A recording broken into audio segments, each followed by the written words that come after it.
Baby Doll, écrit par Sandra Kiss, lu par Nara Créative.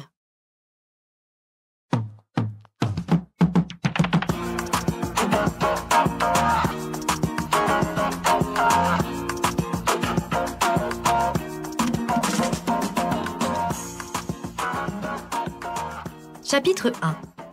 Je tournoyais sur les dernières notes de musique avant de me laisser tomber en arrière sur le canapé.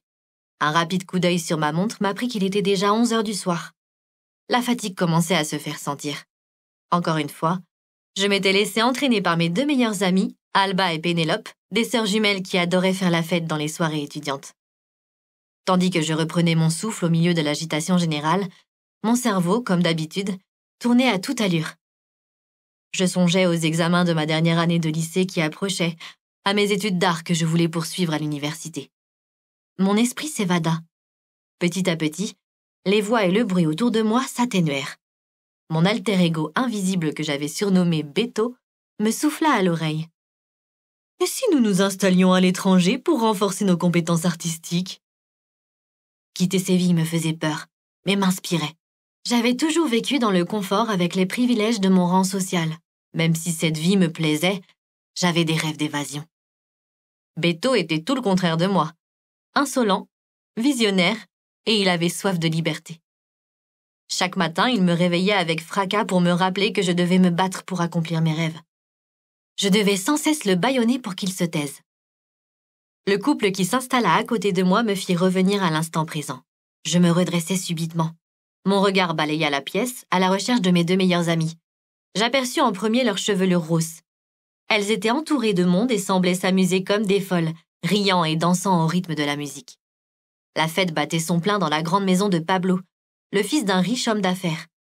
Il avait invité toute la crème de la jeunesse sévillane sans se soucier du bruit ou des dégâts. La maison était décorée avec goût mais sans ostentation. Des canapés confortables et des tables basses étaient disposés dans le salon, où des plateaux de tapas et des bouteilles de vin étaient à la disposition des invités. Je tournai mon visage vers la baie vitrée. Dans le jardin, une piscine scintillait sous les étoiles, entourée de transats et de parasols. Des couples s'y bécotaient discrètement, profitant de l'air frais de la nuit. Il était temps pour moi de m'en aller. Je me levai et me frayai un chemin à travers la foule en saluant au passage des gens que je connaissais. Alba et Pénélope me sourirent en me voyant arriver. Elles étaient quasiment identiques sur le plan physique. Leur visage était parsemé de taches de rousseur et leurs prunelles noisettes brillaient de malice la plupart du temps. Même taille, même silhouette. La seule chose qui les différenciait était leur coupe de cheveux. Alba portait un carré court, tandis que Pénélope avait une longue chevelure épaisse qui tombait le long de son dos. « Salut Mélia, tu t'amuses ?» me demanda Alba en passant un bras autour de mes épaules. « Oui, mais il est temps que j'y aille. » Mon ami poussa un râle. « Oh, on est en week-end, tu peux quand même rester encore 1 heure ou 2 ?»« Tu veux boire quelque chose ?» me proposa Pénélope en me tendant un gobelet. « Non, merci, j'ai pas soif. »« T'es sûre ?» insista-t-elle. Je hochai la tête, avant de jeter un regard circulaire sur la pièce. « Bon, et sinon, t'as repéré quelqu'un qui te plaît ?» me questionna Alba avec un clin d'œil. J'inclinai la tête, un petit sourire au coin des lèvres. Les filles ne perdaient jamais une occasion de jouer les entremetteuses. Le regard d'Alba abritait l'ombre d'une hilarité. Je levai les yeux au ciel. « Non !»« Allons, Mélia, fais pas ta timide, il y a plein de beaux garçons ici. Tu devrais profiter !» me conseilla Pénélope. Je croisai les bras sur ma poitrine. Je pourrais plus profiter si je rentre pas chez moi à l'heure. « Quoi ? Mais tu vas pas nous abandonner maintenant ?» protesta Alba. « Ok, j'ai une idée. Et si tu envoyais un message à ta mère pour dire que tu dors chez nous ? » « De toute façon, tes parents sont pratiquement jamais à la maison, » renchérit Pénélope qui joignit ses deux mains pour me supplier d'accepter. « Impossible, je vous rappelle que mes parents me forcent à respecter le couvre-feu à cause des émeutes qui ont éclaté en ville en début de semaine. » Pénélope fit mine d'être étonnée. « Des émeutes ? Quelle émeute ?» Le meilleur ami de Pablo s'incrusta à ce moment dans la conversation. « Oh, mais ça nous concerne pas ! On est en sécurité ici, loin de ces quartiers malfamés !» minimisa le jeune homme avec un sourire éclatant. Antonio, 18 ans, était le genre de garçon populaire, arrogant et sûr de lui. Je le trouvais prétentieux. Il prenait plaisir à écraser, ridiculiser les étudiants timides qui ne correspondaient pas aux standards de beauté de la société. Ce n'était pas une bonne personne. Je ne comprenais pas pourquoi il attirait autant le regard des filles. Bien sûr que ça nous concerne. Un étudiant est mort sous les coups de la police, c'est atroce. Étonné par mes paroles, Antonio arqua un sourcil. Il me regardait comme si j'étais bonne pour l'asile. Ce cabron était un voyou. Les trafiquants de drogue ne vivent jamais très longtemps. Les émeutes dans ces quartiers finiront par se calmer. Je parie que lundi, on n'en entendra déjà plus parler. J'allais ajouter quelque chose, mais Pénélope intervint. Mélia allait partir. C'est la seule ici à respecter le couvre-feu. Peut-être pourrais-tu la raccompagner chez elle? Je faillis hurler tellement la proposition de mon ami me surprit. Je tournai la tête dans sa direction avec de gros yeux. Antonio haussa les épaules, puis balada son regard pervers sur moi. Bien sûr, j'aime rendre service aux jolies jeunes femmes. Et puis comme ça, on pourra faire connaissance. Une sombre colère monta en moi. Je n'avais aucune envie de terminer ma soirée avec ce type. J'avance la voiture. À tout de suite. Il tourna les talons et s'en alla avant que je n'ai eu le temps de répondre quoi que ce soit. Je me tournai vers mes amis, un faux sourire figé sur les lèvres. Vous êtes consciente que ce trajet avec lui va être un enfer? Pénélope rejeta sa tête en arrière, puis écarta les bras. Imbibée par l'alcool, elle essayait de garder l'équilibre. T'exagères! Antonio est beau! Riche, populaire. Y a pire que lui pour perdre sa virginité, je t'assure. Je la gratifiai d'un regard inquisiteur en me pinçant les lèvres de colère. Au lieu de contredire sa sœur, Alba gloussa. C'est ta faute, Mélia, t'es si prévisible. Si tu t'enfermais pas dans ce rôle de vieille fille parfaite, on serait pas obligé de jouer les cupidons. Nous ne voulons que ton bien. Mon bien? M'écriai-je. Avec Antonio? C'est plutôt une punition. Je regardais de nouveau ma montre. De toute façon, il était trop tard pour faire marche arrière. L'idée d'être privée de sortir remplaça rapidement toutes mes autres préoccupations.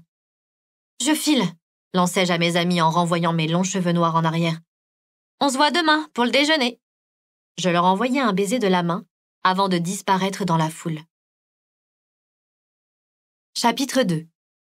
Le visage tourné vers la vitre à moitié baissée, je tentais de faire abstraction de la voix et des remarques d'Antonio. La nuit était fraîche. La pleine lune qui brillait au-dessus de Séville nimbait le ciel d'une lueur douce et renvoyait une lumière hypnotique. Le trajet aurait pu être appréciable si mon voisin n'avait pas mis toute son énergie à me distraire. « Tu sais que t'es très belle ce soir, Ortega ?» dit-il avec une assurance inébranlable. Je soupirai et me tournai vers lui. « Je suis pas intéressée, Antonio. »« Allez, pourquoi n'apprendrais-tu pas à me connaître? Beaucoup de filles rêveraient d'être à ta place, là, tout de suite. Fais pas ta timide. » Le volume de ma voix augmenta et un certain énervement s'y décelait. « Tu perds ton temps, je t'assure.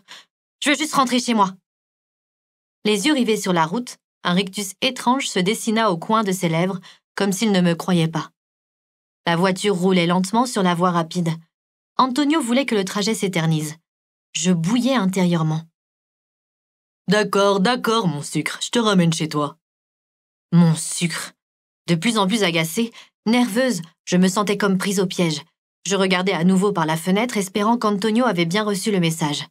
C'est alors qu'il se décala vers moi et posa sa main sur ma cuisse. Folle de rage, je la repoussai sans ménagement. « C'est quoi ton problème? Je suis pas intéressée. Rien ne m'attire chez toi.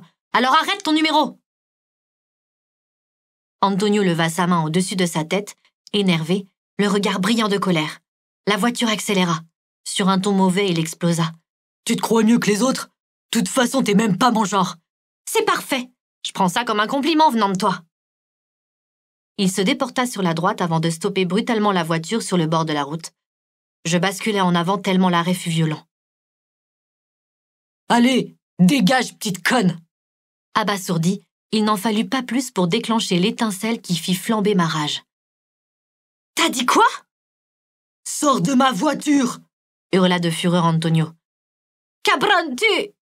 Avant que je n'ai pu terminer ma phrase, il attrapa mon sac avec un geste d'impatience et le balança à travers ma vitre. Hors de moi, je sortis en trompe du véhicule en l'insultant de tous les noms. Antonio se pencha et claqua la portière. Les pneus crissèrent lorsqu'il redémarra. J'envoyai un grand coup de pied dans le vide. « Va te faire foutre !» Mon cri de fureur était si violent qu'il me déchira la poitrine. Je me tenais sur le bord de la route, seule et énervée. Au bout de quelques secondes, je reconnus rapidement le quartier. « C'est pas possible! Ce type m'a vraiment laissé là !» rugis-je. J'étais encore trop loin de chez moi pour rentrer à pied. Je fermais les paupières et me forçais à respirer calmement. L'air recommençait à affluer jusqu'à mes poumons, tandis que mon pouls retrouvait peu à peu un rythme normal. Lorsque je rouvris les yeux, je vis mon sac renversé par terre, avec mes affaires éparpillées un peu partout sur le trottoir. Je me précipitais pour les ramasser, priant pour que mon téléphone ne soit pas cassé. Heureusement, l'écran avait été épargné malgré la chute. J'appuyai sur le bouton pour l'allumer, mais il s'éteignit aussitôt en indiquant « batterie faible ». Je poussai un grognement désespéré avant de le jeter dans mon sac, puis me relevai en regardant de nouveau partout autour de moi. L'endroit était très excentré du centre-ville et non accessible aux passants. Les voitures et les motos roulaient à toute allure. Aucune ne s'arrêta. Pas de taxi ni de bus à l'horizon. J'allais devoir faire du stop pour la première fois de ma vie. Cette fin de soirée tournait vraiment au cauchemar.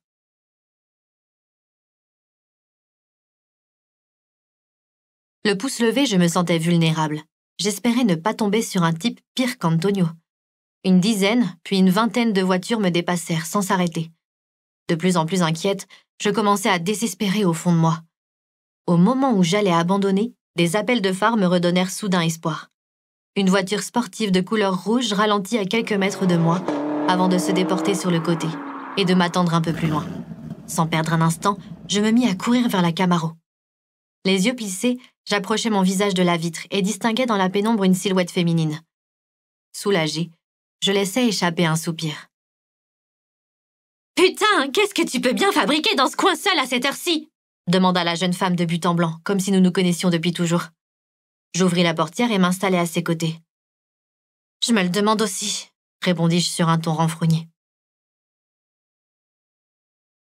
La tête tournée vers elle, je percevais désormais nettement son visage recouvert de piercings. Elle en avait sur les arcades sourcilières, le nez, la bouche, les joues, les oreilles. Ses cheveux verts relevés en 2 couettes bien hautes lui donnaient un look encore plus rock'n'roll. De longs traits noirs d'eyeliner entouraient ses yeux d'un vert perçant. Un frisson me parcourut le dos. Après Antonio, je faisais la connaissance d'Harley Quinn. Ce n'était pas possible, cette soirée devenait de plus en plus dingue. « Dis-moi où je te dépose !» Mon regard se baissa sur ses lèvres peintes, elles aussi tout en noir. Un sourire amusé s'y dessina. Je détournai les yeux devant moi, puis me raclai la gorge avant de bredouiller. « Triana !» La Camaro démarra. Je relâchai mes épaules puis reposai l'arrière de ma tête sur le dossier avant de préciser à ma voisine mon adresse exacte. À peine avions-nous fait quelques mètres que je décidai par politesse de rompre le silence. « Oh, j'ai cru que j'allais devoir rentrer à pied. Merci. Je m'appelle Méliana. » Ma voisine opina du chef pour seule réponse. Les sourcils froncés, elle était concentrée sur la route. Sa conduite était à l'image de sa voiture, sportive. La main accrochée à la portière, je poursuivis mon monologue afin de me focaliser sur autre chose que la vitesse à laquelle roulait le bolide. « Je suis en terminale. La fête de ce soir était censée nous faire décompresser avant les examens, mais ce cabron d'Antonio a tout gâché. Et pour finir, je vais sûrement être privée de sortie jusqu'à ma rentrée à l'université. » Ma voisine lâcha un petit rire. Le mot punition n'existe que chez vous, les petits riches. Vos parents aiment tellement vous surprotéger que vous ne savez plus quoi faire lorsque vous vous retrouvez abandonnés sur le bord de la route. Nos parents ne veulent que notre bien. D'où es-tu? Los Pararitos. Los Pararitos, le quartier où avaient éclaté les émeutes quelques jours plus tôt. Je tournai la tête pour regarder à travers ma vitre et reconnus les façades colorées des maisons, les balcons fleuris. Je n'étais plus très loin de chez moi. « J'imagine que t'es jamais venue de ce côté-là de la ville ?» me demanda la jeune femme sur un ton calme, mais ironique. Je regardais de nouveau droit devant moi et secouai la tête. « Je connais pas tous les quartiers de Séville, » répondis-je mal à l'aise. « Tu veux dire les quartiers pauvres ?» Machinalement, je remis mes cheveux en arrière avant de répondre de la façon la plus courtoise possible. « J'ai aucune famille, ni aucun ami de ce côté-là. » La jeune femme se tourna vers moi et me jaugea de haut en bas avant de revenir sur la route. « Tu m'étonnes, les petits bourges comme toi ne tiendraient pas une journée dans ce coin. Pour être franche, je plains vos vies régies par vos parents. » Choquée par ces paroles agressives, j'ouvris de grands yeux. La colère que je tentais de contenir depuis l'histoire avec Antonio menaçait d'exploser. « Détrompe-toi, je suis maître de mon destin. Contrairement à ce que tu penses, je suis complètement libre. » Ma voisine lâcha un ricanement mauvais. « Et c'est quoi ton destin? Qu'aimes-tu faire dans la vie ?» Je répondis comme sous l'action d'un fouet. « Dessiner, créer, j'aime l'art. » La jeune femme hocha la tête de façon théâtrale, puis se marra de nouveau. « Donc, tes parents sont d'accord pour te laisser vivre ta passion sans aucune pression? » « C'est ça, mentis-je. Et ils me soutiennent. » À ce moment, la voiture ralentit. Nous étions arrivés à destination. « Belle baraque! J'espère que papa et maman ne seront pas trop fâchés de devoir rentrer si tard. » Avec un regard cracheur de feu, je la remerciai puis agrippai mon sac. Soudain, sans crier gare, elle interrompit mon geste en m'attrapant fermement le bras. Ses yeux étaient tournés sur mon carnet de dessin, ouvert, qui sortait à moitié de mes affaires. « Je peux ?» demanda-t-elle, l'air tout à coup sérieux. Les sourcils froncés, je me libérai avec tout le tact dont j'étais capable à ce moment-là, puis hésitai un instant. « Ce sont juste quelques gribouillages, lui indiquai-je sur mes gardes. « Je bosse dans un salon de tatouage. Je sais reconnaître un gribouillage talentueux quand j'en vois un. » L'expression sur son visage avait changé. La main tendue, elle paraissait prête à me supplier pour voir ce carnet. Pour être honnête, elle était en fait la première personne à s'intéresser à ce qui me passionnait vraiment dans la vie. Je lui tendis mon carnet avec un geste d'hésitation. Muette, elle observait avec une concentration intense mes croquis. Les secondes se traînaient, interminables dans ce lourd silence. J'étais si en retard. « C'est bon. C'est très très bon, » murmura la jeune femme. Elle tournait les pages comme envoûtée. Il y avait de tout, des paysages, des portraits, des objets. « Tes tracés sont-ils à main levée ?» Je hochai la tête. « Putain, ils sont parfaits! T'as du talent !» Avec ces 3 mots, cet inconnu venait d'éclairer mon sombre univers, celui qui restait fermé aux yeux du monde. « Merci, » déclarai-je timidement, à voix basse. Ma voisine leva ses yeux et posa sur moi le verre froid d'un regard songeur. « Méliana, c'est ça? Moi, c'est Lindsay. Ne laisse personne détruire tes rêves, c'est promis? » Je fronçai les sourcils, étonné par son intérêt soudain à ses dessins et le pouvoir qu'ils avaient eu sur elle. « Je vais essayer, » répondis-je sur un ton plus mélancolique que je ne l'aurais voulu. La jeune femme me rendit le carnet. Je me dépêchai de le fourrer dans mon sac et sortis de la voiture. Une fois dehors, je pris une grande bouffée d'air frais. J'ignorais à cet instant que cette rencontre allait bientôt changer ma vie. Chapitre 3. Ce samedi matin, je me réveillai avec un mal de tête et un goût amer dans la bouche. Allongé dans mon lit, je parcourais les murs des yeux qui étaient ornés de mes propres créations. Des dessins représentant mon univers intérieur. Les pinceaux et les crayons encombraient l'étagère au-dessus de mon bureau. Je fermai les paupières, humai l'odeur délicate des pastels, puis rouvris les yeux pour regarder l'heure sur mon téléphone. 9h30. J'hésitai un instant à appeler les filles avant de rapidement me raviser. Alba et Pénélope devaient sûrement encore dormir. Les connaissant, elles avaient dû rester tard à la fête de Pablo. La voix de ma mère montait du fond du séjour jusqu'à moi. Je respirai un grand coup.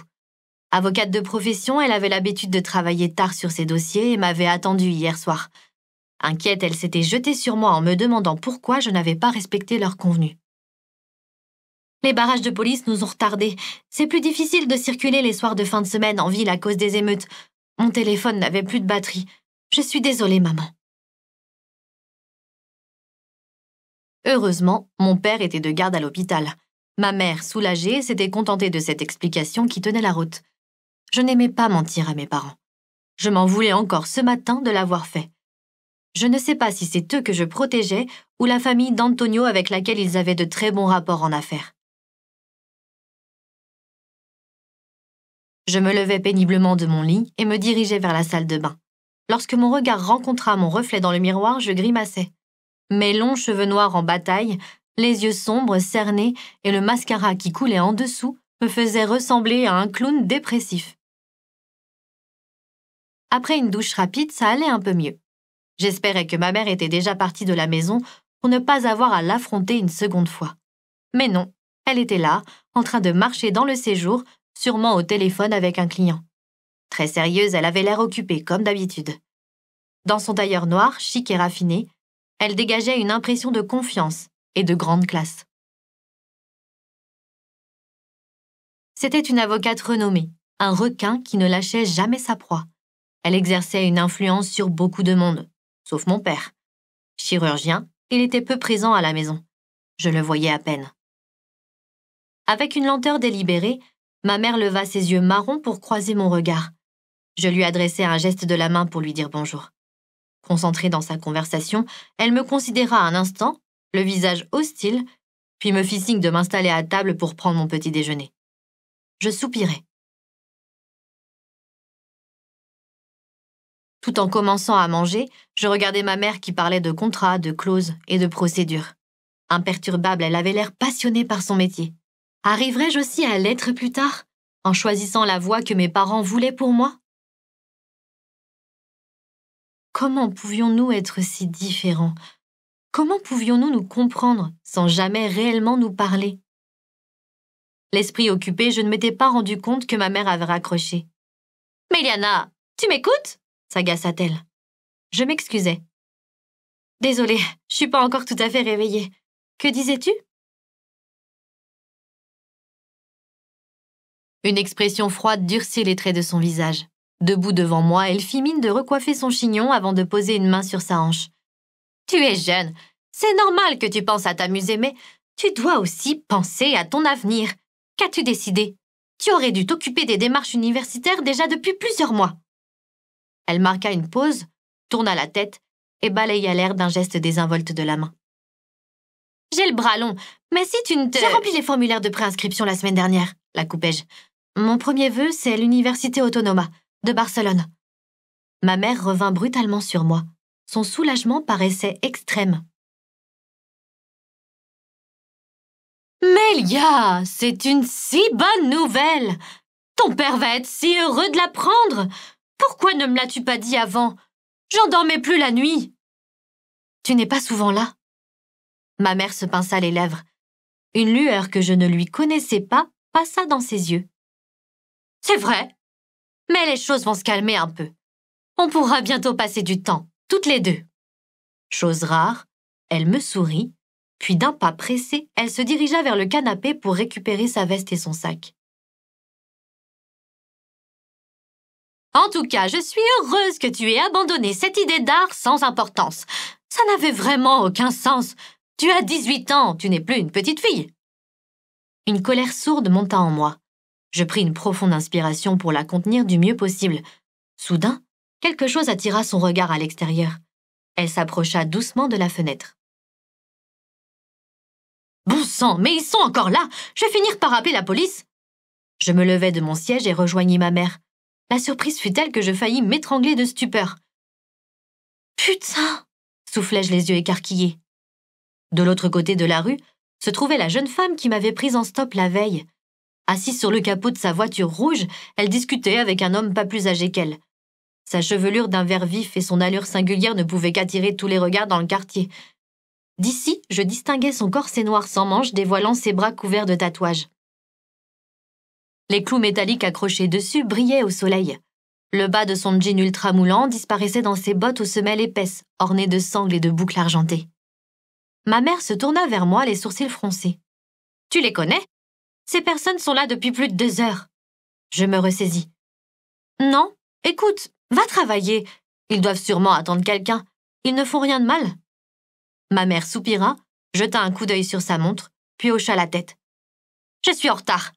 Je te laisse t'en occuper. » Elle tourna les talons et s'éloigna rapidement de moi. « Au fait, quel est ton programme aujourd'hui ?» me lança-t-elle sans se retourner. « Je déjeune en ville avec les filles. »« D'accord. Faites attention à vous et ne rentre pas tard. Ton père sera là ce soir pour le dîner. » Avant même que j'eusse le temps de répondre, elle avait disparu de la pièce. 2 minutes plus tard, je me retrouvais dehors. Je fis de mon mieux pour me composer un visage et une contenance avant d'arriver jusqu'à la Camaro rouge. Le soleil brillait déjà haut dans le ciel sans nuages, réchauffant ma peau au fur et à mesure que je marchais. Il régnait en ce début de mois de mai une température inhabituellement élevée. Que faites-vous devant chez moi ?» demandai-je sur un ton direct et presque accusateur. Je plongeai les mains dans les poches arrière de mon jean en attendant la réponse. Lindsay leva les yeux au ciel tout en mâchant vulgairement son chewing-gum avant de descendre du capot de la voiture. « Je me pose la même question », murmura le type à côté. Gêné, il jeta un rapide coup d'œil aux alentours, puis baissa la tête pour éviter mon regard. Il était à peine plus grand que moi, et comme Lindsay, il avait une allure de rocker rebelle, avec des piercings à l'arcade sourcilière, au nez, à la lèvre et aux oreilles. Ses cheveux noirs coiffés en crête faisaient ressortir son visage rond et joufflu. Mon regard parcourut son cou et ses bras tatoués avec des motifs tribaux, des crânes et des flammes. Je continuai mon introspection sur sa veste en cuir noir ornée de clous et de chaînes, puis sur son pantalon moulant, et ses bottes à semelles épaisses. « Mon frère, Josh », me présenta Lindsay. « Lui aussi est tatoueur. Nous bossons ensemble avec mon autre frère. » Sur mes gardes, je fixais la jeune femme du coin de l'œil. La scène était surréaliste. Était-elle vraiment venue que pour ça? Avec un sourire exagéré, je me tournai vers le jeune homme. « Enchanté, Josh », lançai-je sur un ton sarcastique.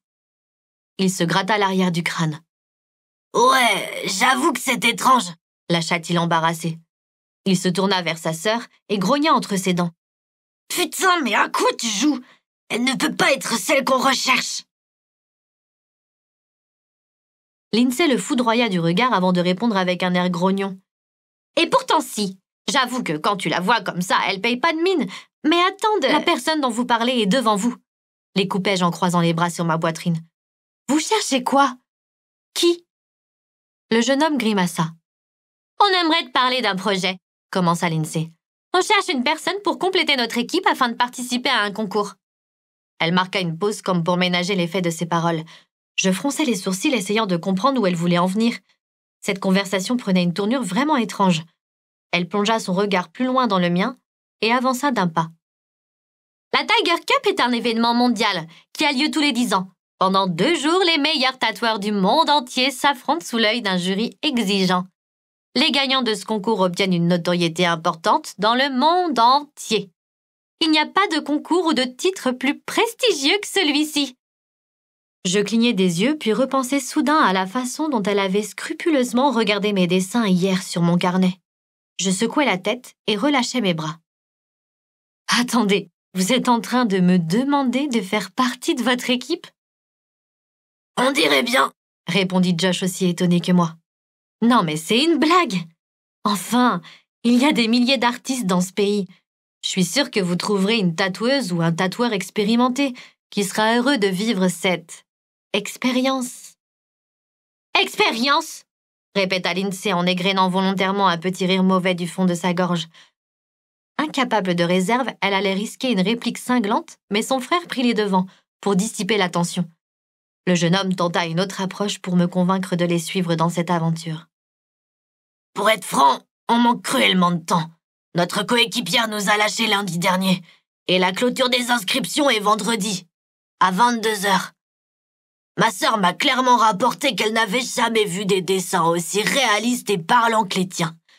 Et je t'assure qu'il en faut pour l'impressionner. Viens au salon avec nous pour te faire une idée. » Lindsay lâcha un grognement puis détourna les yeux d'un air boudeur. Les révélations de son frère paraissaient coûter cher à son ego. Elle tourna les talons et se dirigea vers sa voiture. « On perd notre temps. La parfaite éducation de cette gosse de riche l'empêche de réfléchir correctement. » Pour éviter de lui sauter à la gorge, je fermai les yeux et pris une grande inspiration avant de les rouvrir. « Pourquoi votre coéquipière vous a-t-elle lâché? »« En quoi ça peut t'intéresser ?» demanda Lindsay qui avait déjà ouvert la portière de sa voiture. Je daignai répondre que d'un haussement d'épaule, puis posai mon regard sur Josh qui répondit. « Notre frère, Diaz, a un tempérament compliqué. Il est très exigeant et a tendance à pousser les gens à bout. » Je ne pus m'empêcher de lâcher un petit rire mauvais. « Ça doit être de famille, » déclarai-je sur un ton désagréable en faisant allusion à Lindsay. Elle me foudroya du regard en pointant son index dans ma direction. Son frère se plaça devant elle pour la cacher de ma vue et continua. « Diaz est une bonne personne. Il a juste traversé des périodes difficiles ces dernières années. Ce concours est un rêve de gamin pour lui. Il ne vit que pour ça. Lindsay et moi voulons le voir accomplir ce rêve. C'est pour lui qu'on fait tout ça. Un silence suivit. Avec une expression de défi mordant, Lindsay décida de sortir sa dernière carte. « Tu m'as dit que tu voulais faire une école d'art après le lycée. Monsieur Cassas, le directeur d'Alstomia, supervise cet événement. Ça serait sans aucun doute un atout pour ton dossier d'inscription. Donne-nous une chance de te persuader de vivre cette expérience. » Alstomia était une des écoles d'art les plus importantes d'Europe et les plus prestigieuses d'Espagne. À ce moment, un mélange de volonté inflexible et une étrange indécision se combattaient dans mon esprit. Sous l'effet d'une rage instinctive, je me convainquis d'aller faire un tour dans ce monde complètement différent du mien. C'est pas un oui, mais je veux bien en voir un peu plus si ça ne m'engage à rien. Un éclat de triomphe illumina les yeux de Lindsay, tandis que Josh se mit à respirer plus librement. Il secoua la tête comme s'il n'arrivait pas à croire ce qu'il se passait. Sans perdre un instant, sa sœur ouvrit la porte arrière de la Camaro. « Je vais chercher mes affaires !» lançai-je en pivotant sur moi-même. Tout en marchant vers la maison, je ne cessais de me demander ce que je fabriquais. Si mes parents apprenaient ce que j'étais en train de faire, ils me renieraient certainement. Chapitre 4. Assise à l'arrière de la voiture, je fixais le ciel aux couleurs chaudes et dorées. Nous roulions les fenêtres ouvertes dans les rues étroites vers la destination inconnue. La ville gardait encore des traces de la réale de la Feria, la fête du printemps qui avait lieu 2 semaines plus tôt à Séville. Des lanternes colorées et des fleurs ornaient les façades des bâtiments historiques. Les odeurs de friture, de jambon ibérique et de manzanilla embaumaient l'air. Le silence régnait dans la Camaro, seulement brisé par le bruit de la circulation extérieure et des roues sur les pavés. Ça m'allait très bien. Je n'avais pas envie de faire la conversation avec ces 2 inconnus. Plongée dans mes propres pensées, je préférais simplement regarder le paysage défiler. Je n'étais pas nerveuse, j'avais seulement hâte d'en terminer avec cette histoire. La situation dans laquelle je me trouvais était la conséquence d'une suite d'événements complètement imprévus, mais heureusement, tout ça allait bientôt s'arrêter. La voiture ralentit, s'engagea dans une ruelle avant de s'arrêter tout au bout, devant une devanture décorée de dessins aux formes inquiétantes. Je sortis du véhicule et fus rapidement rejointe par Lindsay et son frère. Ce lieu ne me disait rien du tout. De la musique rock assourdissante sortait de cet endroit. Je regardais autour de moi. La ruelle était calme. Il n'y avait aucun passage. L'envie de faire demi-tour me submergea. Je faillis le faire, mais Lindsay me provoqua encore une fois. « Regarde-la, Josh. Elle est à 2 doigts d'appeler sa maman. »« Putain, Lindsay, fous-lui la paix. C'est toi qui es parti la chercher. » Le jeune homme s'approcha de moi, le regard rempli de compassion. « Meliana, si tu aimes l'art, cet endroit te plaira plus que tu ne le penses. » Mes yeux revinrent sur la vitrine. Ces motifs, aussi brutaux que délicats, aux couleurs tristes, m'attiraient. Il y avait quelque chose de si poétique dans cette fresque abstraite. Je pris une grande inspiration et essayai de me convaincre que l'opinion de Lindsay m'indifférait. Si je poussais la porte de cette boutique, c'était uniquement parce que j'avais envie qu'on me laisse tranquille pour de bon. « Mélia, tu es si prévisible !» La voix de Pénélope résonna dans ma tête lorsque je franchis le seuil de ce salon pas comme les autres. Si les filles pouvaient me voir à cet instant, elles auraient sûrement leur bouche ouverte à se décrocher la mâchoire. Et même si je leur racontais tout, elles ne me croiraient pas. Soudain, mes pensées furent brutalement interrompues. L'univers sombre et intimiste dans lequel je me trouvais me coupa les jambes et le souffle.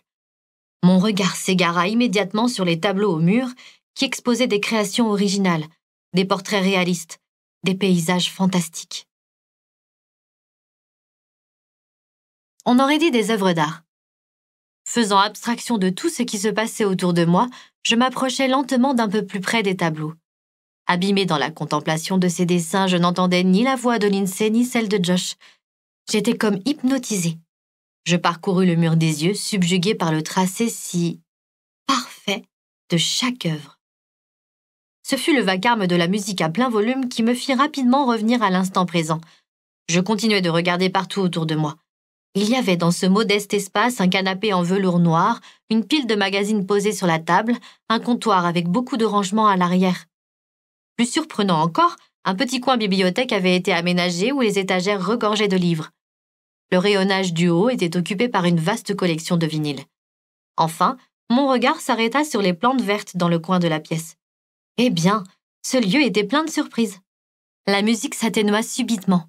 Je me tournai vers le comptoir.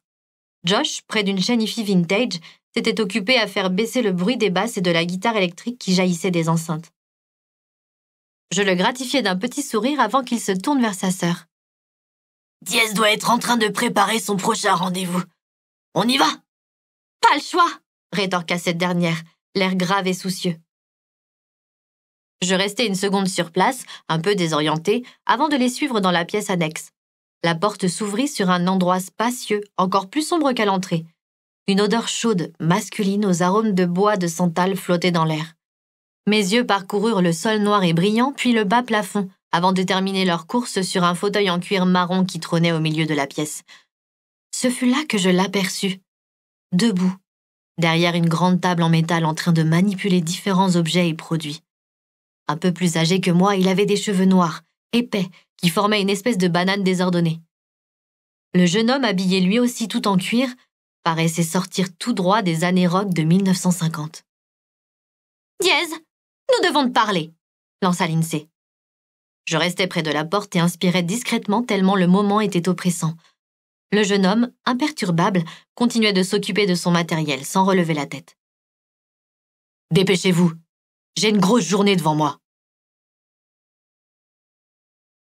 La traînée de sa voix graveleuse et profonde pénétra en moi.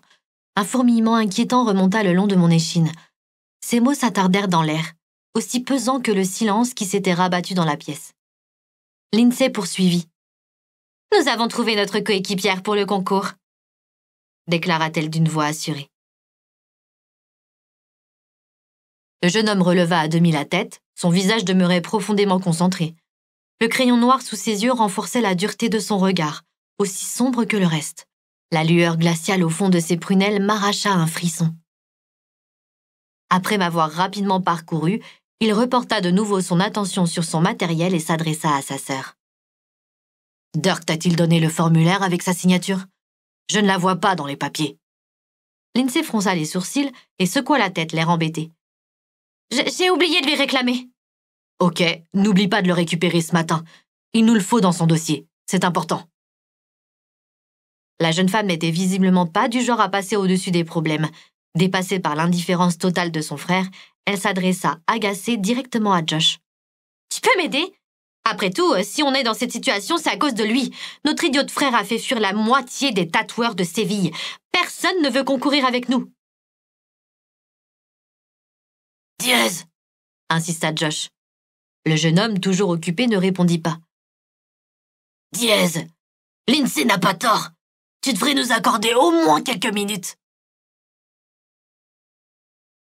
La mâchoire du jeune homme se durcit. Il enleva ses gants et prit une profonde respiration avant de faire face à son frère. D'une voix froide et posée, il répondit sèchement.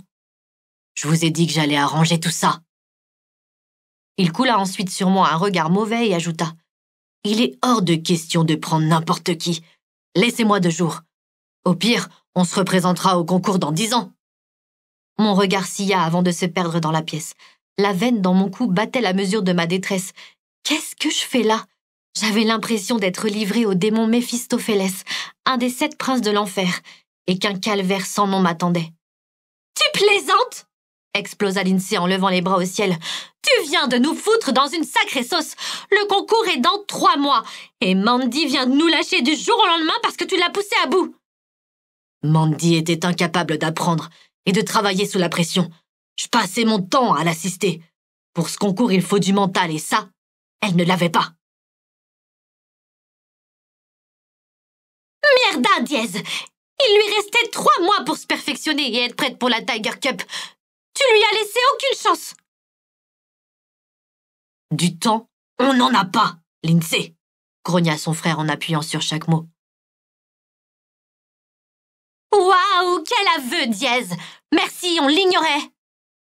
Le jeune homme feignit d'ignorer le sarcasme dans les mots de sa sœur, Mais ça ne l'arrêta pas. Elle continua de déverser sa colère. « T'aurais pu faire l'effort de la supporter jusqu'à ce que le concours soit passé !» Il ne put retenir une grimace. « Tss, je suis pas ce genre de type. » Un faux sourire passa une seconde sur les lèvres de Lindsay avant que celle-ci ne se déforme sous une soudaine fureur. « Si, tu l'es !» rugit-elle en le pointant d'un doigt menaçant. « Tu excelles dans ton rôle d'homme absent au monde.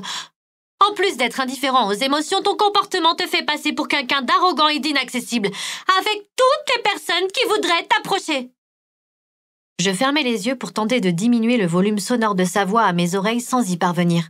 Mon pouls martelait mes tempes tandis que ma poitrine m'oppressait de plus en plus. Pour la 100e fois, je me demandais ce que je faisais là. Ces minutes me semblaient une éternité. Je rouvris les yeux et avais l'impression d'avoir basculé dans un monde parallèle. Il y avait quelque chose de ridicule et de surréaliste au fait que je me retrouvais là, au milieu de cette dispute avec ces 3 inconnus. Le jeune homme posa ses mains à plat sur la table et grogna entre ses dents. « On pourra se présenter qu'une fois à ce concours dans notre vie, c'est le règlement. C'est hors de question de foutre nos chances en l'air à cause d'une petite fille à maman qui joue encore à la poupée. » La colère m'envahit. Je décidai de sortir de ma réserve et m'adresser directement à l'homme démon sur un ton sans réplique. « Eh bien, rassure-toi, c'est avec plaisir que je retourne dans ma bulle dorée au contact de chaleur humaine. Je préfère encore mourir sous la torture plutôt que de faire partie de cette équipe. C'est moi qui dis non. » Le jeune homme plissa le front et me fixa d'un air de doute. Je tentais difficilement de soutenir son regard qui me brûlait les prunelles. Son comportement était si insupportable que je décidai de tourner les talons et de m'en aller.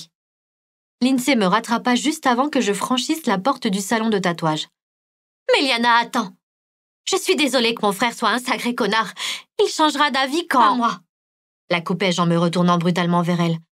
« Je suis pas venue ici pour me faire insulter. Débrouillez-vous. En plus, j'y connais rien au tatouage. C'est pas mon truc. » Harley Quinn m'empoigna fermement par le bras, m'empêchant d'ouvrir la porte. « Méliana, s'il te plaît !» La suite de sa phrase se devinait sans ambiguïté dans le vert de ses yeux suppliants et de sa voix éteinte. Une émotion étrange se propagea en moi. Mon regard s'égara un instant sur les tableaux accrochés au mur, avant de revenir sur elle.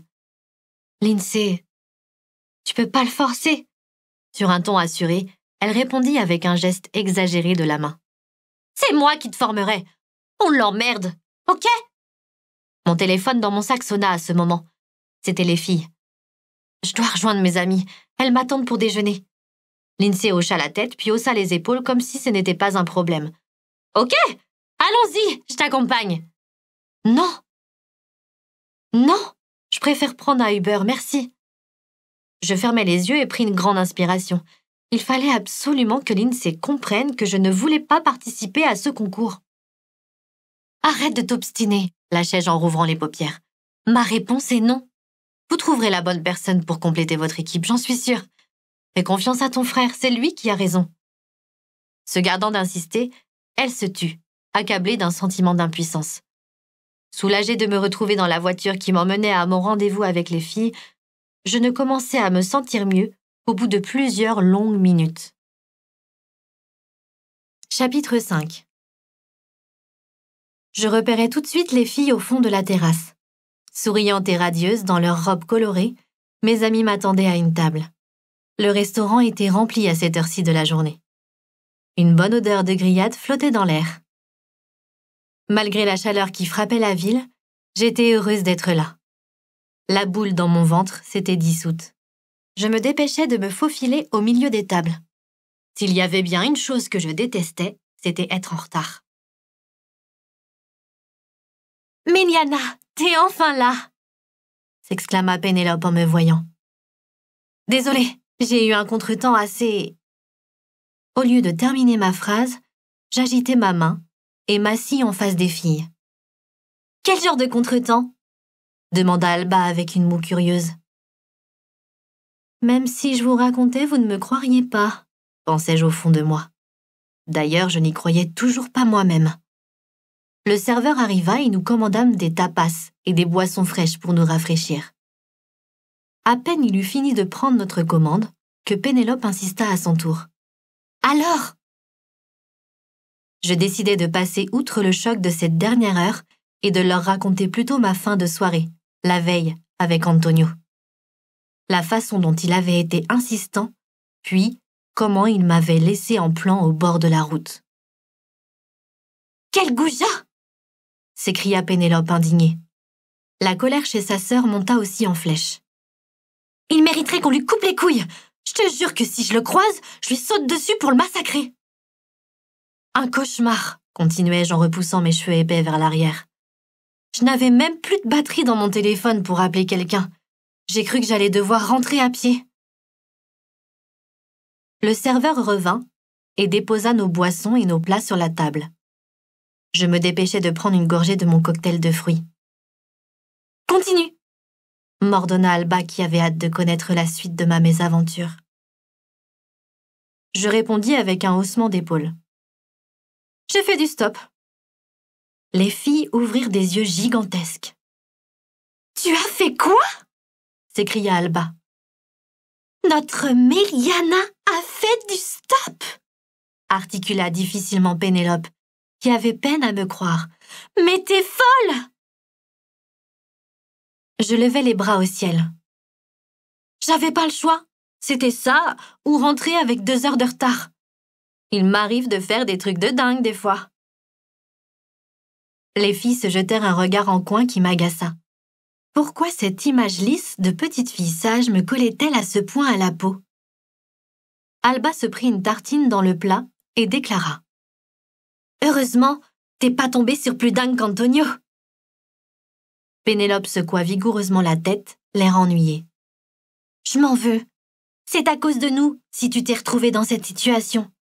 Nous n'aurions jamais dû te pousser dans les griffes de ce pervers. » « Antonio n'est pas dangereux, » déclarai-je en prenant à mon tour une tartine de légumes. « C'est juste un gros lourdeau qui pense pouvoir se comporter comme il veut à cause de sa popularité au lycée. » Nous passâmes ensuite à d'autres sujets plus passionnants comme le shopping, les soirées prévues après l'examen ou encore la façon dont Alba pourrait s'y prendre pour séduire Juan. Ce moment léger était parfait et primait sur tout le reste. Comme d'habitude, notre conversation dériva au bout d'un moment. « L'amour est néfaste pour le cœur, » s'exclama Pénélope. « Le sexe, par contre, est l'antidote à tout. » Alba n'était pas d'accord. « J'ai besoin de ressentir des sentiments pour la personne. C'est nul quand c'est juste un coup d'un soir. Je prends aucun plaisir. Dis-lui, Mélia. Dis-lui qu'elle a tort. » Avec un sourire ironique, Pénélope se tourna vers moi. « Mélia ne peut pas avoir d'avis là-dessus. »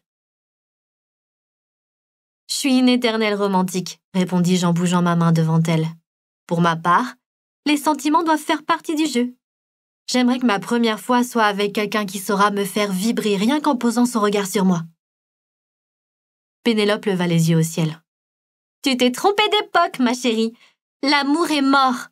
Bon sang, mais dans quel monde vivez-vous ?» Alba allait répliquer, mais quelque chose l'en empêcha. Le regard de mes 2 amis se perdit derrière moi. Leur expression passa soudain de l'insouciance à l'étonnement. Intriguée par leur silence de stupéfaction, je me retournai et me raidis aussitôt. Et merde! Mon sang afflua brusquement à mon visage lorsque je vis Lindsay arriver vers nous. « C'est nous qu'elle regarde ?» demanda Pénélope à voix basse. « Mélia, on dirait qu'elle te connaît !» ajouta Alba sur le même ton. « Je n'ai jamais vu une fille avec autant de tatouages sur le corps. Ça doit être extrêmement douloureux. » De plus en plus nerveuse, je me retournai vers les filles et baissai la tête. Je ressentais une vraie gêne. Qu'est-ce qu'elle fabriquait là? J'étais sûre d'en avoir fini avec cette histoire. Je posai mon verre sur la table. Mon cœur cognait contre mes tempes. « Oui, je la connais. Un peu, » avouai-je à demi-mot. Alba et Pénélope restèrent bouche bée. « Salut les filles !» Lindsay se tenait debout à côté de notre table. L'atmosphère se chargea d'une sorte de malaise fébrile. Je soupirai, découragée. « Alors, Méliana, tu me présentes pas ?» s'impatienta la jeune femme. Mes amis continuaient de la considérer d'un air méfiant. C'est vrai qu'à première vue, Lindsay renvoyait une image complètement décalée par rapport au reste de la population. Dans ce restaurant chic et branché de la ville, son physique atypique détonnait. Mais ça n'avait pas l'air de la déranger, bien au contraire. Ça l'amusait. Elle adorait choquer. Je bouillonnais à l'intérieur. « Que fais-tu ici ?» grognai-je en jetant un regard circulaire autour de moi. « Pourquoi es-tu si en colère? Nous sommes amis maintenant, Meliana. »« Elle connaît son prénom !» chuchota Pénélope à l'oreille de sa sœur. Lindsay essaya de masquer son sourire. Je restais ostensiblement froide, même glaciale. « Tu m'as suivi ?» La jeune femme haussa les épaules, comme seule réponse. « Mélia !» insista Pénélope. « Nous sommes un peu perdus. Tu nous expliques ?» Lindsay s'assit à côté de moi et répondit à ma place. « Je pense que votre amie vous a raconté les péripéties de sa fin de soirée hier. Eh ben, c'est moi qui l'ai ramenée chez elle. Depuis, nous sommes inséparables. Méliana va participer à la 5e édition du plus grand concours de tatouage au monde. Bien sûr, je vais la former. Ce matin, elle est venue au salon pour rencontrer mon frère, Diez. C'est pour ça qu'elle était en retard. « Stop !» hurlai-je. J'avais l'impression de faire un pas de plus sur le chemin de la folie. Ce n'était pas possible. J'allais me réveiller. « Je t'ai donné une réponse claire, » déclarai-je en appuyant sur chacun de mes mots, très énervé. « Diez t'a effrayé, » répondit Lindsay avec un lent sourire exagéré. « Avant ça, je suis venue te chercher ce matin avec mon autre frère et t'es monté dans la voiture pour aller au salon de tatouage. » Je voulus riposter, mais Alba me fit taire d'un geste. « Attends, toi, tu veux participer à ce concours de tatouage ?» Elle se tourna vers sa sœur. « Non !» m'empressai-je de rectifier avec virulence. « Trop cool !» déclarèrent Alba et Pénélope en chœur, sans avoir écouté ma réponse. Excitée, Alba s'emporta. « Pourquoi tu nous as rien dit? Moi qui pensais que ta vie ne serait qu'une succession d'événements ennuyeux. Finalement, t'arrives à nous surprendre. » Je plissai les yeux et feignis d'avoir mal compris ses propos. À côté, Pénélope hochait la tête. Elle partageait visiblement aussi cet avis. « Super, merci les filles. J'ignorais à quel point j'étais chiante et ennuyeuse. »« Prévisible, » me corrigea Alba sur un ton amusé. « Parle-nous de ce concours !» s'impatientait sa sœur qui ne tenait plus assise. Je croisai les bras et répondis, abrupte. « Y a pas de concours !» Lindsay se fit un plaisir de continuer son cirque en répondant à toutes leurs questions et en leur expliquant les règles. Elle compensait ma mauvaise humeur en redoublant de sourires. Les filles la regardaient, fascinées par son personnage. Je restais silencieuse. Alba et Pénélope finiraient bien par comprendre que cette histoire de concours était quelque chose d'impossible, de trop gros pour moi. Je redeviendrais alors à leurs yeux l'amie ennuyeuse qu'elles avaient toujours connue. Les portes des plus grandes écoles d'art s'ouvriront à Meliana. Il ne faut pas négliger cette chance incroyable. Les sourires sur les lèvres de mes amis s'évanouirent. Un silence gênant retomba lourdement. Lindsay s'en inquiéta. « C'est la vérité !» insista-t-elle. « Meliana pourra mentionner ce concours dans ses références. » Alba vint à la question épineuse. « Es-tu prête à annoncer à tes parents que t'abandonnes tes études à l'université Autonoma ?» Lindsay tourna sa tête vers moi et me fixait maintenant avec des yeux de chasseuse qui me criaient « Petite menteuse !» Honteuse, je détournai mon regard et murmurai. « Non, je ne le ferai pas. Je dois mettre l'art de côté et me concentrer sur mon avenir. » Pénélope tenta de me raisonner avec bienveillance. « Mais c'est la chose que t'aimes faire. Tu rêves d'ouvrir plus tard une galerie. » C'est un rêve que je dois sacrifier pour garder ma famille. Je revins sur Lindsay, qui ne semblait pas comprendre ce choix. Sur un ton ironique, je lui résumai ma vie en quelques mots. C'est toi qui parlais de luxe, de belles maisons et d'un monde parfait. Dans ce monde parfait, je n'ai pas le luxe de choisir. Les filles peuvent te le confirmer. Mes parents ne sont pas des personnes avec qui tu peux négocier. » L'œil perçant de la jeune femme s'adoucit. J'avais l'impression que derrière sa carapace endurcie, elle était touchée par mes paroles. Lindsay dévisagea mes amis qui lui envoyèrent un regard désolé. Elle paraissait avoir compris. Allait-elle enfin me laisser tranquille? « Je dois y aller, » dit Lindsay en se levant. « Tu as encore quelques jours pour réfléchir à ma proposition. » Visiblement, non. Il en fallait davantage, évidemment, pour la dissuader. Je me pinçais les lèvres et soupirais. « Tu lâches jamais l'affaire ?» Ma question n'en était pas vraiment une. C'était plutôt une constatation. Lindsay haussa les épaules et me lança avec un air amusé. « La famille Vega a hâte de vous accueillir parmi ses membres. » Puis, avec une petite révérence, elle pivota sur elle-même et s'en alla, comme elle était venue. Tous les regards tournaient vers elle. Une fois disparue de notre vue, les filles me tombèrent dessus. « Pourquoi tu nous as rien dit? Cette nana est géniale! Mélia, tu devrais réfléchir. Ce concours est une bonne opportunité. Et ce Diaz, cette fille a dit qu'il t'avait effrayé. » « Il ne m'a pas effrayé, » répondis-je agacée. « C'est juste un mec égocentrique et odieux. Je veux plus jamais le revoir. » Ma voix s'éteignit. Je pris mon sac à main et sortis de la monnaie pour payer le repas.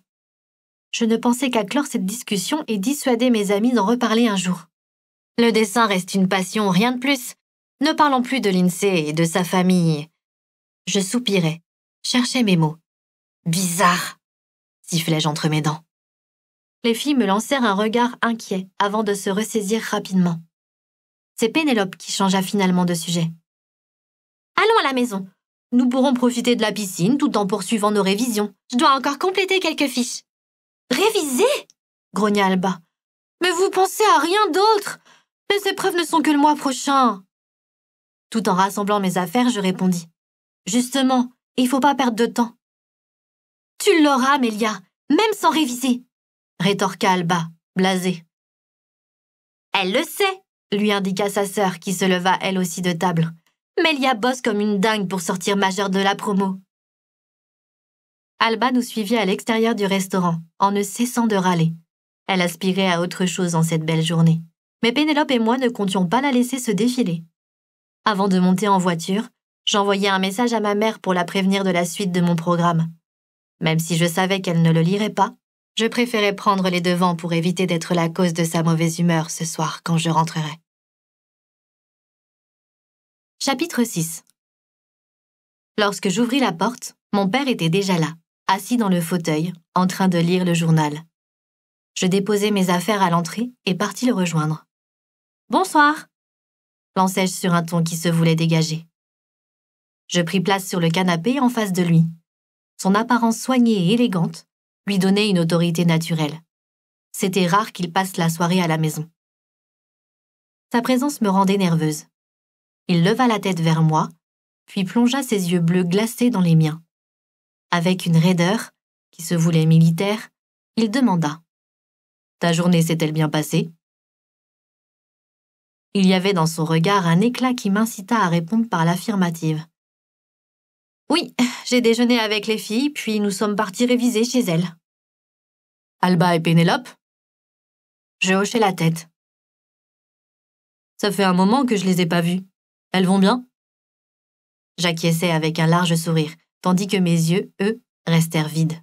« Je vais mettre la table », déclarai-je pressée d'échapper au regard perçant de mon père. « Elle est déjà mise. Ta mère fait réchauffer le repas dans la cuisine. » Il referma son journal, puis le posa sur la table. La façon dont il se cala ensuite au fond de son fauteuil annonçait un début d'interrogatoire. Je retins mon souffle. Ces rares moments en famille m'étaient insupportables. Je fermai une seconde les yeux pour calmer mon anxiété. « J'ai appris que tu avais finalement choisi l'Université Autonoma de Barcelone. » Silence. Il poursuivit. « C'est le meilleur choix que tu pouvais faire, Mélia. Je suis soulagée que ton énergie créative t'ait enfin quittée. Cette folle lubie pour le dessin ne pouvait pas durer éternellement. » Mon père se tut. Il observait l'effet de ses paroles sur moi. Je ravalai la réplique mordante qui me montait aux lèvres. Mon cerveau était au bord de l'implosion. La gorge nouée, je fis un effort pour répondre d'une voix ferme, craignant de trahir mon indécision. Oui, c'était le meilleur choix. Il y a tellement plus important que ça. Exactement. Son ton était tranchant. Je ne te demande pas de suivre ma voie, mais il est important que tu ne gâches pas ta vie avec des projets, des rêves qui ne te donneront aucun avenir. Je préférais me taire, ne pas riposter. Heureusement, ma mère nous appela à ce moment-là, pour passer à table. Comment s'est passée l'opération sur les Siamois? Mon père répondit à ma mère sans aucune chaleur dans le regard. Ça a été une réussite. Ils continuèrent de parler de travail tout le long du repas, avec toujours le plus grand sérieux. Quand avions-nous ri tous ensemble, pour la dernière fois? Je ne me souvenais pas. Réfugié dans mes pensées, je gardais les yeux éperdument fixés sur le saladier devant moi. J'avais l'impression que de lourdes chaînes m'emprisonnaient le cou et le reste de mon corps. Ces entraves étaient celles de mes parents. Il était préférable que j'abrège ce repas. Je finissais de manger le plus rapidement possible, puis me levais de table, en prétextant un mal de crâne. Après avoir refermé la porte de ma chambre, j'appuyais mon dos quelques secondes dessus en tentant de retrouver dans le silence le plus de sérénité possible. Heureusement que ces repas en famille étaient rares. Morose, je traversai la pièce pour aller ouvrir la fenêtre. L'air chaud sur mon visage me fit du bien. Je fermai les yeux, laissant la douce brise caresser mon visage. Bien que la nuit était tombée, Séville ne dormait jamais vraiment, surtout à cette période de l'année. Le vent apportait des notes de musique, des cris, des bruits de klaxons. Cette symphonie urbaine, qui résonnait un peu plus loin, contribuait à dissiper la mélancolie qui m'habitait. Il y avait quelque chose de réconfortant à savoir que la vie continuait au-delà de ces murs, même lorsque tout semblait sombre à l'intérieur de moi. Après avoir passé de longues minutes à la fenêtre, à faire le point sur cette vie qui semblait ne pas être la mienne, je décidai d'aller prendre une douche. J'avais hâte, ensuite, de gribouiller dans mon carnet. Dessiner me permettait d'évacuer toutes mes mauvaises pensées, m'aider à ne pas devenir folle. Comme tous les soirs, j'espérais que demain serait un jour différent.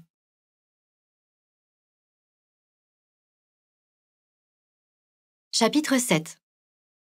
Le soleil venait à peine de pointer que la chaleur était déjà éprouvante.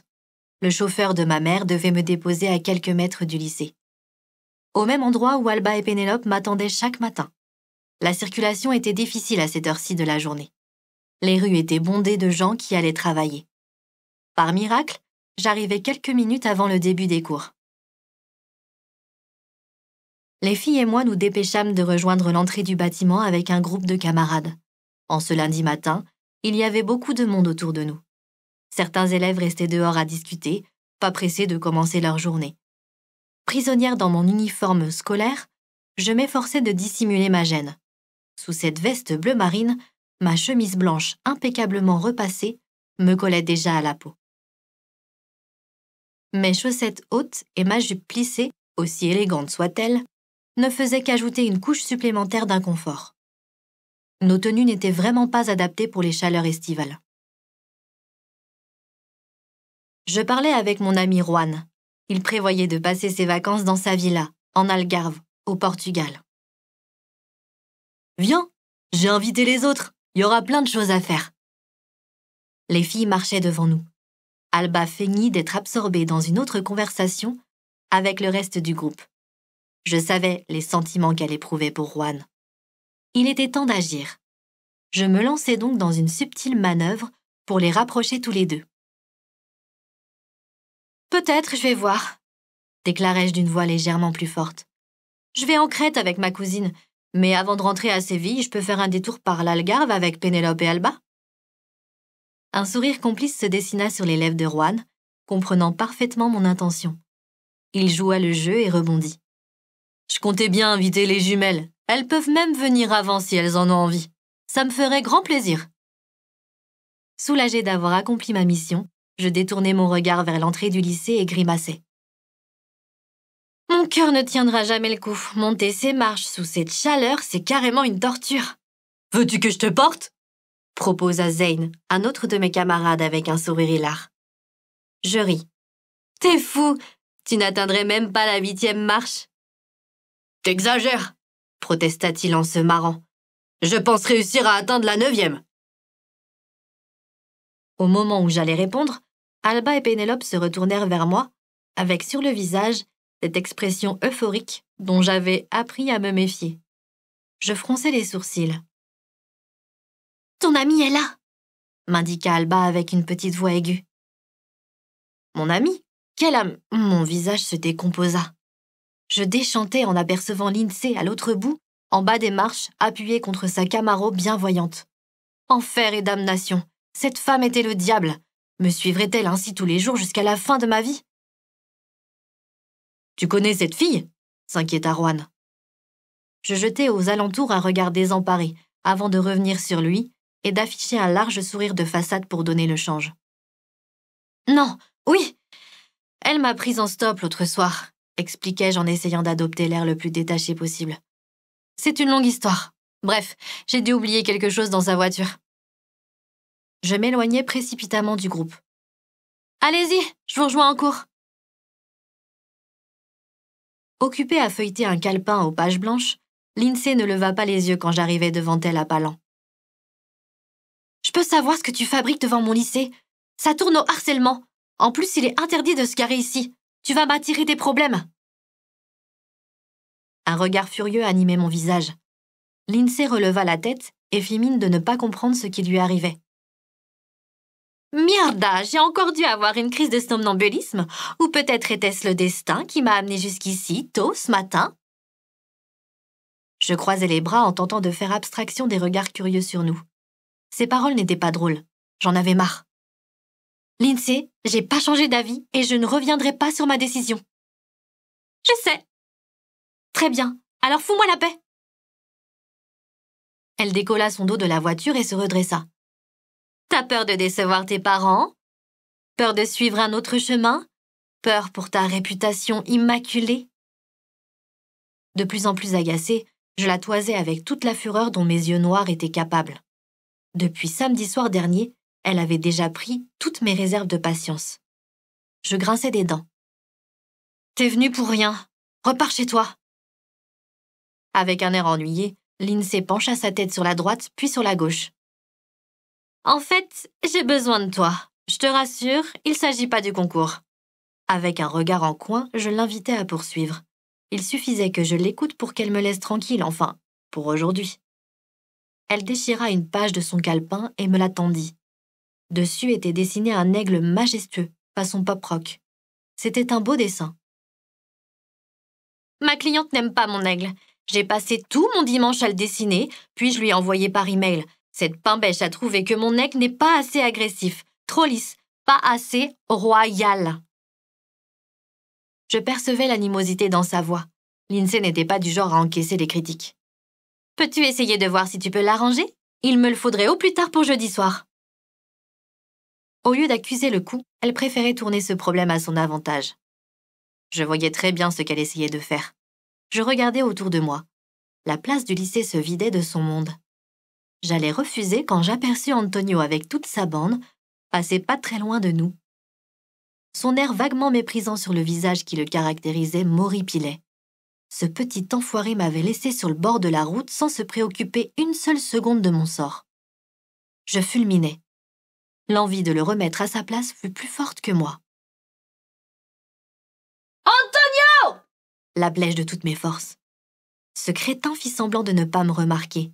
Pas étonnant venant de lui. Hé! Capron! Insistai-je. Toutes les têtes se tournèrent vers nous. Antonio dit quelques mots au type avec qui il traînait, puis il s'avança avec une démarche nonchalante vers moi, un sourire stupide au coin des lèvres. « Tu me cherches encore, mon sucre ?» demanda-t-il avec une voix chaude, avant de jeter un rapide coup d'œil à Lindsay. Je grimaçai, écœurée, avant de répliquer. « Je sais que tu vas prendre un plaisir à déformer la vérité parce que tu supportes pas l'idée qu'une fille puisse te rejeter. Alors que vas-tu raconter à tes petits copains Que tu m'as sauté avant de m'avoir abandonné sur le trottoir ?» Avec un air suffisant, Antonio redressa ses épaules, bomba le torse et plongea les mains dans son pantalon bleu marine. « Peut-être bien. » Il s'approcha de moi et murmura. « Mais je ne dirai rien si tu me fais une pipe dans les toilettes du lycée tout à l'heure. » Je le repoussai de toutes mes forces en le fusillant du regard et répondis d'un ton sec. « Je préfère la première version, celle où tu m'as sauté. Et ne t'inquiète pas, je ne nierai pas. J'irai même plus loin en racontant à tout le monde qu'après être tombé en panne, tu t'es mis à pleurnicher comme un bébé. Tu m'as alors avoué que ta mère t'avait allaité jusqu'à tes 8 ans et qu'à cause de ça, t'as jamais pu faire ton complexe d'Oedipe. Maintenant, pour pouvoir bander correctement, il fallait te fesser. Alors c'est ce que j'ai fait, en t'insultant de tous les noms possibles. Aujourd'hui, j'en ai encore mal à la main. Au final, je pensais vivre la meilleure baisse de toute ma vie, mais ce fut la pire. » Antonio me scruta, interloqué. Ses joues se mirent à rosir, mais aucune répartie appropriée ne suivit. « Personne ne pourra croire une histoire aussi dingue, Ortega. T'es complètement... » Il n'eut pas le courage d'achever sa phrase. Je levai mon menton pour appuyer ma menace. Ses faux airs de grandeur le quittèrent. Déstabilisé, Antonio bredouilla. « Tu m'étonnes que tu sois toujours célibataire et vierge. T'es une folle furieuse. Qu'est-ce qui tourne pas rond chez toi ?» Il osa un regard timide vers Lindsay et le regretta aussitôt. Sans perdre un instant, il repartit retrouver sa bande de copains, l'assurance en moins. Je le suivis du regard jusqu'à ce que sa silhouette disparaisse en haut des marches. Fier de moi, je revins sur Lindsay qui me regardait avec un amusement non dissimulé. « Je pensais que les gosses de riches ne mordaient pas. Tu commences à me plaire. » J'allais faire demi-tour pour aller en cours, mais elle me retint une fois de plus. « Alors, crois-tu que tu pourrais m'aider avec cet aigle de malheur ?» Je regardais la page déchirée qu'elle me tendait. « Allez, Méliana, je te promets que mon frère ne sera pas là ce jour-là. En plus, je te donnerai la moitié de la paye pour ce boulot. J'imagine que t'as encore jamais travaillé pour gagner ton propre argent. Contrairement à ce que tu penses, c'est assez gratifiant d'être libre. » Libre. Ce mot résonna en moi comme si c'était le remède à tout. À ce moment, une sensation étrange m'enveloppa. Je me sentis presque vivante. En fixant Lindsay dans les yeux, je pris dans la main la page déchirée et la pliai pour la ranger plus tard. « Je peux essayer, » déclarai-je avec un soupir excédé. Je fis demi-tour et me dépêchai de monter les marches pour ne pas être en retard en cours. « Le dièse art tattoo, a los pararitos !» cria Lindsay derrière moi, de peur que je puisse avoir oublié l'adresse du salon de tatouage. Quelques minutes plus tard, j'étais assise à ma place, en train d'essayer de me concentrer sur le cours de philosophie de Madame Coronado. Les minutes interminables s'étendaient. Je promenais mon regard partout autour de moi. Beaucoup de mes camarades avaient du mal à garder leur attention sur le discours monotone qui résonnait dans la salle de classe silencieuse. Certains, comme Juan, somnolaient. D'autres pianotaient discrètement sur le clavier de leur téléphone. D'habitude, j'étais une élève studieuse, assoiffée de connaissances, mais aujourd'hui, un désir bien plus fort m'animait. Pendant que mes ongles tapotaient sur la table, je fixais la feuille pliée posée à côté de moi. Le désir de l'ouvrir montait au fur et à mesure des secondes qui passaient. À bout de nerfs, j'enfonçais la tête entre mes mains, fermais les yeux et comptais jusqu'à l'infini pour lutter contre cette force supérieure. Non, non, non, Mélia, Lindsay te teste, ne cède pas. Les mots de Madame Coronado se mélangeaient dans mon esprit, tandis que la classe semblait se dissoudre. Je sentais la sueur couler dans mon dos. Durant tout le cours, je me fis violence pour ne pas me mettre à griffonner sur mon calepin toutes les idées qui émergeaient de mon imagination. La voix de Pénélope me fit sursauter. Le monde venait de recommencer à tourner. « Es-tu sûre que tout va bien ?» s'inquiéta Alba. Perdue, je regardais autour de moi et constatais que la salle de classe était quasiment vide. « Oui », répondis-je en me dépêchant de rassembler mes affaires. Ce cours était interminable. Je me suis déconnectée un moment. Les filles se jetèrent un regard inquiet. Alba toucha mon front, comme pour prendre ma température, et secoua la tête. « Je vous ai dit que ça allait. Ce cours était juste ennuyeux à mourir. » Je me hâtais de sortir de la salle de classe. « Mélia, ça ne te ressemble pas. » continua d'insister Pénélope. C'est Lindsay? Ça s'est mal passé ce matin? Je m'arrêtai net au milieu du couloir bondé de monde et me retournai vers Alba et Pénélope. Je m'apprêtais à inventer un mensonge avant de faire marche arrière et de choisir l'honnêteté. Depuis que j'ai rencontré cette fille, plus rien ne va. Elle débarque un jour dans ma vie et bouscule mon quotidien si bien organisé. J'avais enfin accepté de mettre ma passion, mes rêves derrière moi, de tirer un trait sur mes études d'art. Je fais quoi maintenant? Ma voix sombra à la fin de cette question. Après avoir vidé mon sac, j'avais du mal à respirer. Mon regard désespéré allait et venait sur mes deux amis. Je vis un sourire naissant sur leur visage, qui s'épanouit l'instant d'après plus largement. « Fais-le, Mélia !» m'encouragea Alba, le regard brillant d'excitation. Je levai les yeux au ciel. « Mierda, nous n'avons qu'une vie !» renchérit sa sœur. « Je peux pas !» m'exclamai-je. Pénélope m'attrapa fermement par le bras pour m'obliger à la regarder. « Si tu réfrènes ton talent, il se métamorphosera en un venin néfaste. Ce venin te consumera de l'intérieur. Veux-tu être en colère et amer toute ta vie? Ce don peut aussi bien te sauver que te démolir. C'est à toi de choisir. » J'étais consciente qu'elle avait raison, mais l'enjeu était trop grand. Je me dégageais de l'emprise de Pénélope. « Je suis pas prête à tout perdre, » murmurai-je avant de me retourner et de me diriger vers la salle où nous avions cours. Mes pas résonnaient dans l'entrée. Le claquement de la porte derrière moi laissa dans son sillage un silence feutré qui enveloppait l'atmosphère apaisante de la maison. Mon regard balaya rapidement les environs, cherchant des indices de présence de mes parents. Pas de veste, ni de sac. Personne au téléphone. Aucune chaîne d'information allumée sur la télévision du séjour. Seulement un mot posé sur la table.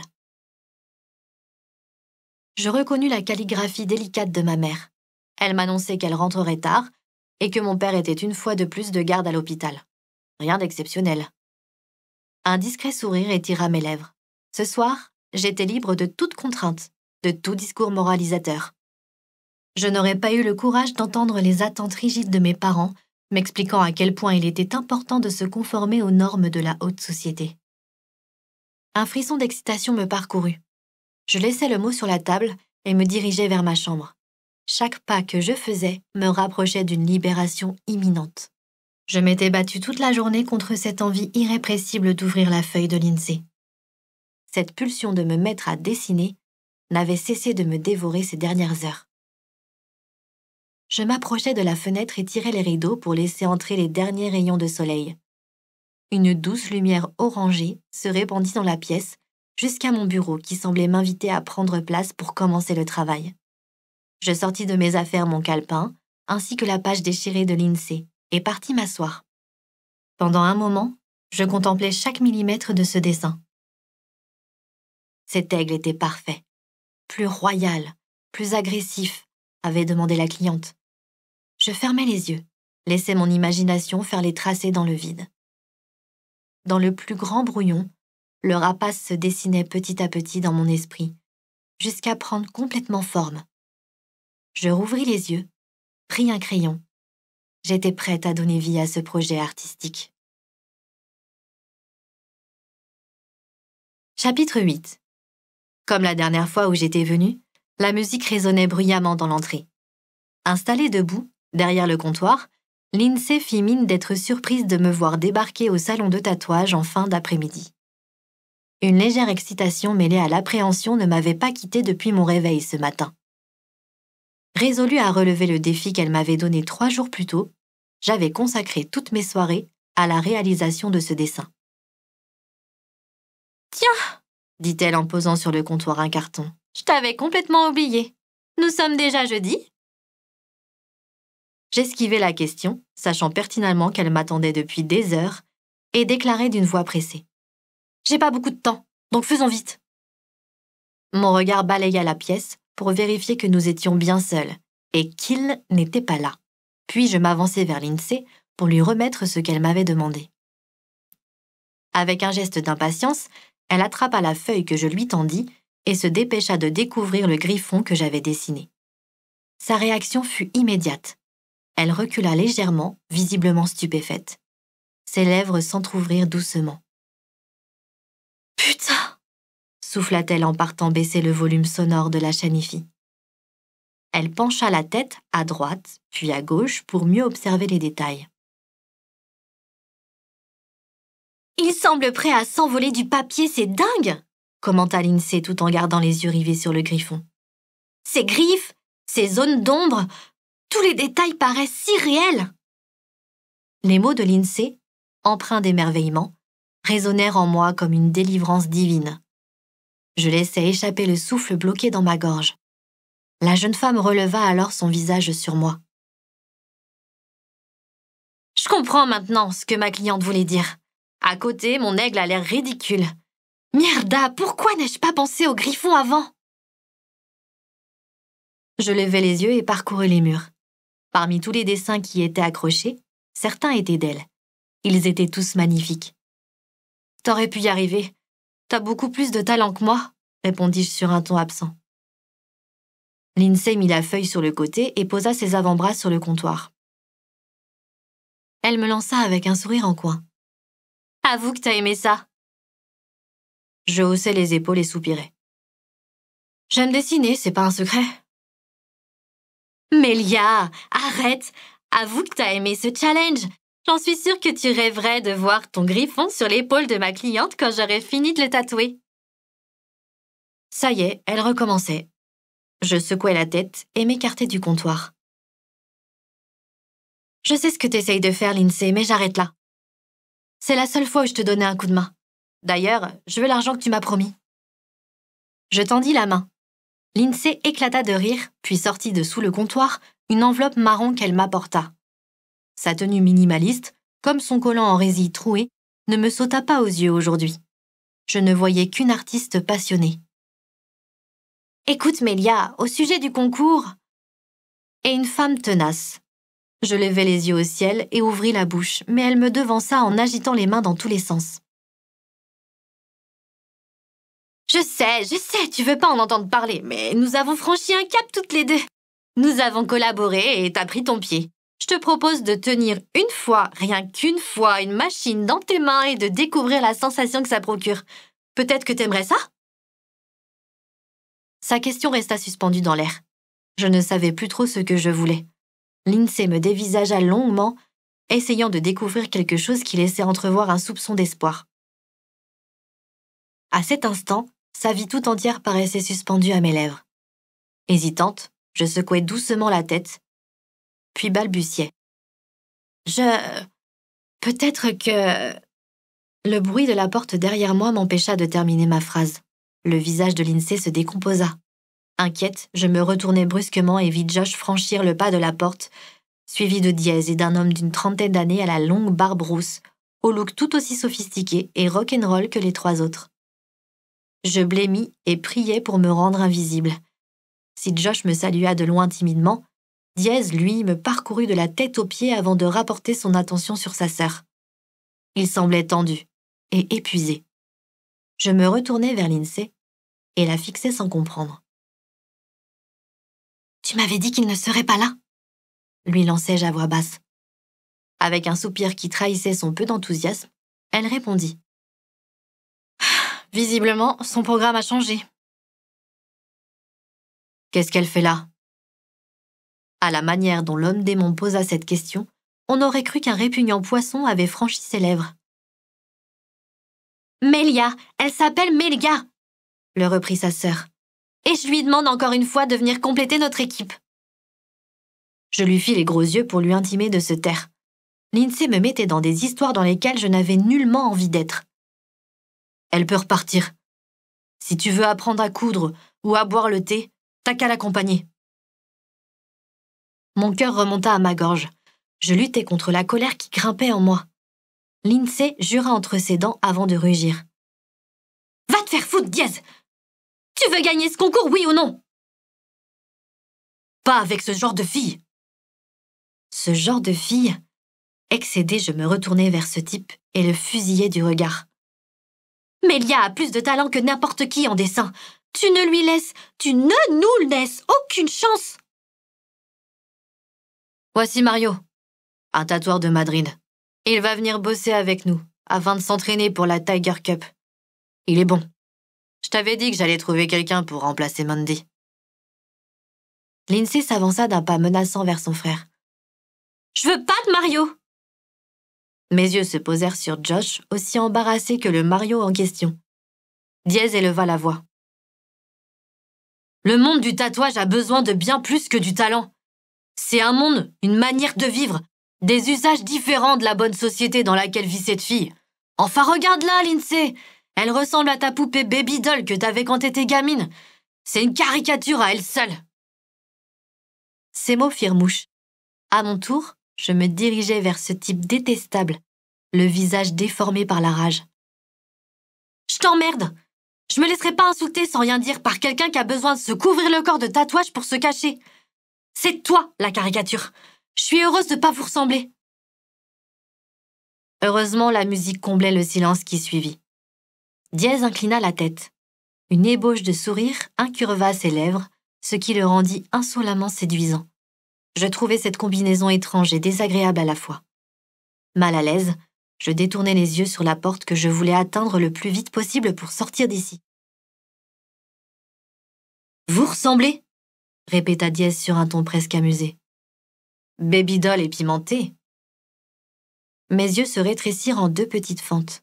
« Plus que tu le crois !» lui affirma sa sœur qui croisa les bras sur sa poitrine. Josh décida d'intervenir. « Ça sert à rien de débattre davantage. Melia a déjà décliné la proposition de Lindsay et Diez a trouvé un nouveau coéquipier. Remettons-nous au travail, maintenant. » « Je suis d'accord avec toi, » concéda son frère d'une voix rude. « Lindsay, dis au revoir à Baby Doll et traîne pas. Mario a besoin qu'on lui explique comment tourne la boutique. » Sans rien ajouter, il passa dans la pièce d'à côté. Josh et Mario le suivirent sans un mot. Lindsay posa la main sur son front et ferma les yeux d'un air infiniment las. « Je suis désolée, Melia.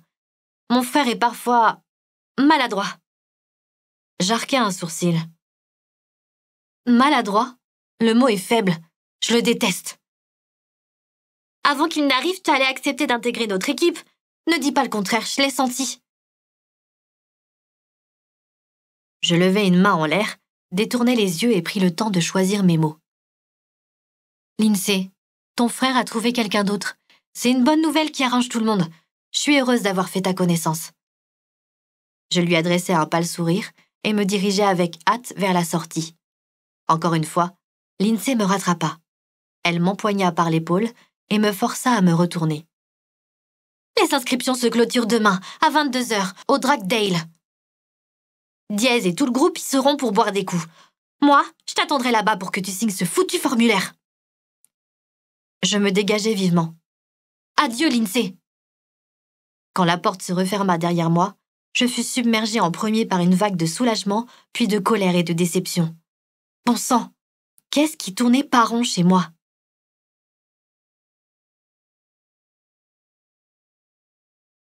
Chapitre 9. La fin de la semaine approchait enfin. Durant la dernière heure de cours, j'essayais de rester concentrée, de mettre de côté les pensées négatives qui me hantaient depuis hier soir. Une semaine bientôt s'était écoulée depuis mon étrange rencontre avec Lindsay. Cette fille avait mis plus de bazar en quelques jours dans ma vie que ces dernières 18 années. Tourner la page sur cette histoire de concours était la meilleure chose à faire pour retrouver le calme dans mon quotidien et oublier Diez. Surtout Diez, ce type détestable. À cette pensée, ma mâchoire se durcit et mes doigts se resserrèrent sur mon crayon. Toute la journée, j'avais donné le change et masqué mes émotions derrière un sourire fin.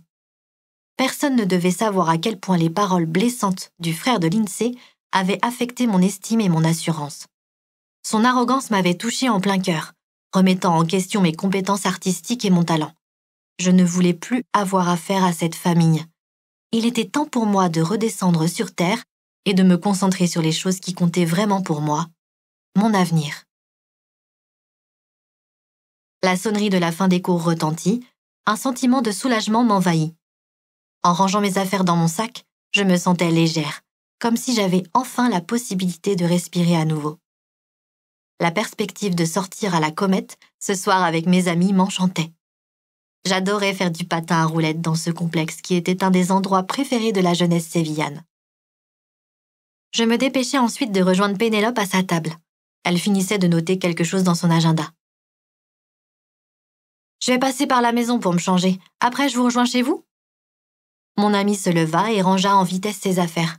« T'embête pas, » me répondit-elle. « Tu prendras ta douche chez nous et nous te prêterons des affaires. » Puis, elle se tourna vers moi avec un large sourire sur le visage et s'écria. « Cette soirée va nous faire du bien. Oublions un peu cet examen et les révisions. » Nous nous dirigeâmes vers la sortie, pressés de retrouver nos amis devant le lycée. « Mademoiselle Ortega, pouvez-vous rester une minute? Je dois vous parler. » La voix calme de Madame Garcia, notre professeure d'espagnol et professeure principale, m'arrêta juste avant que je ne franchisse la porte de la classe. Surprise, je me retournai vers elle et revins sur mes pas.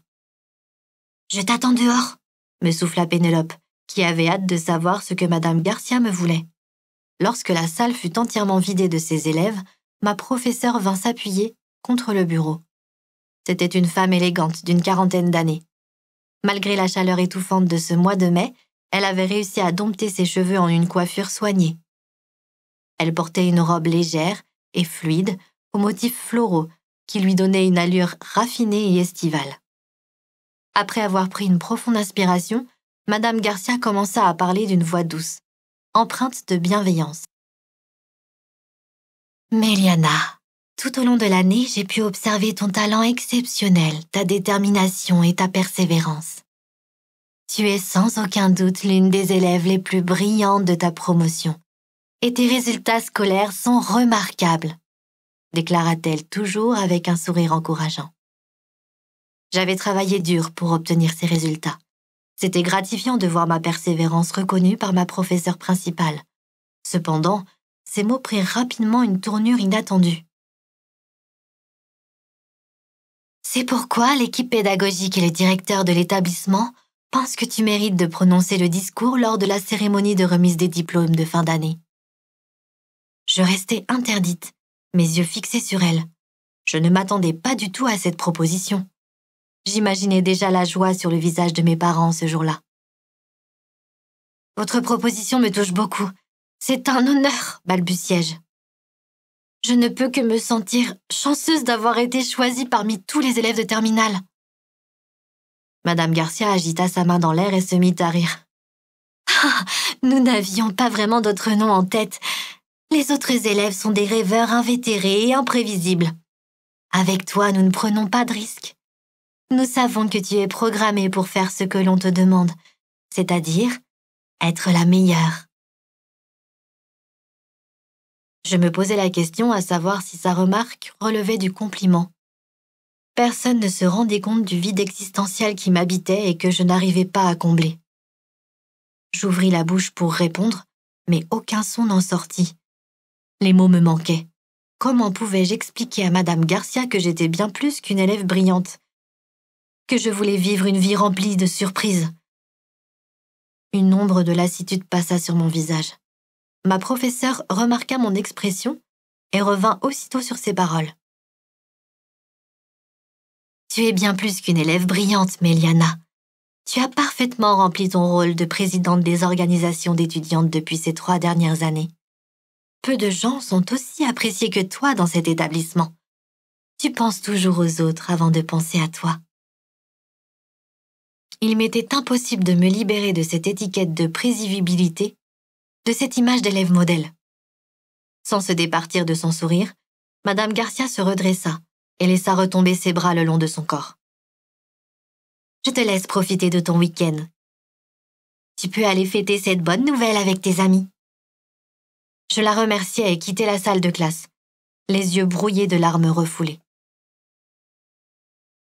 En arrivant à la Comète, j'étais bien décidée à tout oublier et à m'amuser. Les spots lumineux clignotaient au rythme de la musique qui résonnait dans le complexe alors que je glissais avec mes patins sur la piste. Le rendez-vous de ce vendredi soir était exactement ce dont j'avais besoin pour me sortir de ma morosité. Juan, Pablo, Alba, Pénélope et les autres étaient tous là. Nous avions interdiction de parler d'examens, de résultats ou de projets. Nous voulions juste profiter de l'instant présent. Nos rires s'élevaient dans les airs alors que nous nous élancions sur la piste, esquivant habilement les autres patineurs. Mes amis se donnaient à fond, faisant des pirouettes et des acrobaties improvisées. J'étais entraînée par leur énergie débordante, oubliant rapidement mes pensées tourmentées. Je me laissais emporter, laissant mon corps s'exprimer sans contrainte et patiner avec fougue, n'hésitant pas à accélérer dans les virages serrés pour rattraper Pablo et Alba. Ces moments insouciants étaient si rares que je voulais les graver dans mes souvenirs. Pénélope m'attrapa par la main pendant que je slalomais entre la foule. « Regarde, Alba et Juan sont en train de se rapprocher !» cria-t-elle. Je ralentis et regardai au loin. En effet, Juan chahutait avec Alba tout en patinant. Il la maintenait dans ses bras pour tenter de la déséquilibrer. Je me tournai vers Pénélope, un sourire victorieux aux lèvres. « Notre mission Cupidon est enfin terminée !» m'écriai-je en levant les bras vers le ciel. Je pris ensuite Pénélope par les mains et nous commençâmes à tourner sur nous-mêmes de plus en plus vite, en cercle, en poussant des cris mêlés à des rires. C'était dangereux car si l'une de nous deux lâchait l'autre, nous nous retrouverions propulsés dans le décor. Prises dans l'euphorie du moment, nous nous en moquions. C'est alors que le mot « Tiger » inscrit sur une banderole jaune, en dessous de la cabine du DJ, attira mon attention. Pénélope et moi continuions à tourner, mais je ralentis pour ensuite arriver à lire le mot « tatouage ». Je continuais de ralentir doucement. Le mot « cup » finit par faire s'envoler l'enthousiasme que j'avais ressenti quelques instants plus tôt. Je m'arrêtais net face à la banderole avec un tournis à la tête important. Même si les mots dansaient, j'arrivais à lire entièrement ce qu'il y avait écrit dessus. Barcelone accueille la 5e édition du plus grand concours international de tatouage, la Tiger Cup. J'eus l'impression d'un court-circuit dans mon crâne. C'est de ça dont l'INSEE parlait. Je me tournai vers Pénélope et haussai les épaules. Oui, je crois. Pour ne pas continuer à gêner le passage sur la piste, je me dirigeai vers le bord et m'appuyai contre la rambarde, suivie de mon amie. « T'as dit non, mais t'as envie d'y participer !» insista-t-elle. « Non, j'avais pas du tout envie d'intégrer l'équipe. » Pénélope me regardait méfiante. Elle ne parut pas convaincue par mes paroles. « Je te connais assez, Mélia, pour savoir que tes yeux disent le contraire. » Visiblement non, grommelai-je. Je tournai la tête et jetai un nouveau coup d'œil sur la banderole, avant d'ajouter sur un ton qui trahissait ma déception. De toute façon, la question se pose plus. Ils ont trouvé quelqu'un d'aussi étrange qu'eux pour compléter leur équipe. Ils n'ont pas besoin de moi. Donc, tu gommes tous tes rêves aussi facilement. Le dessin, c'est fini? Tu vas devenir l'avocate brillante que ta mère rêve que tu sois? Je croisai les bras, signifiant ainsi à Pénélope qu'il fallait qu'elle développe. Mierda! Fais-le ce concours! T'as rien à perdre! Et puis tant pis si tu te plantes! Au moins, t'auras aucun regret. Allez, tourne pas la page maintenant! Je rejetai la tête en arrière et fixai le plafond immensément haut. Je me sens perdue, déclarai-je d'une voix lasse avant de revenir sur Pénélope. C'est aujourd'hui la clôture des inscriptions? Je hochai doucement la tête et ajoutai avec une moue contrariée. 22 heures. La réaction de mon amie fut immédiate. Elle m'attrapa le bras et m'entraîna vers la sortie de la piste. Ok, il nous reste 45 minutes pour éviter les émeutes en ville et trouver l'INSEE. Mais t'es dingue, Pénélope, lâche-moi. Hors de question que tu passes à côté de ton bonheur. Je réussis à me dégager juste avant de sortir de la piste. Je peux pas! Criai-je pour lui faire entendre raison. Pénélope se retourna vers moi. Son expression de fureur sur le visage me fit légèrement reculer. Elle avait l'air soudain très remontée contre moi. Doucement, elle approcha son visage du mien et me demanda les dents serrées. « Te souviens-tu de cette fille qui a baissé les bras ?» J'ouvris de grands yeux. « De quoi? De qui parlait-elle ?» Je secouai vigoureusement la tête. « Bien sûr que tu t'en souviens pas. Personne ne se souvient d'elle. Tu veux être cette fille-là, Mélia ?» Ces paroles violentes mais nécessaires eurent l'effet d'un coup de poing dans le ventre. « Non, je veux pas. »« Alors tu te bouges !» J'acquiesçai et décidai de prendre un virage à 180 degrés. « C'est quoi l'adresse ?» demanda Pénélope, les traits toujours durcis par la colère. Le Dragdale. Très bien, réserve un Uber. Sans rien ajouter, elle se retourna et sortit de la piste. Je me dépêchai de la suivre, les doigts déjà en train de pianoter sur mon téléphone.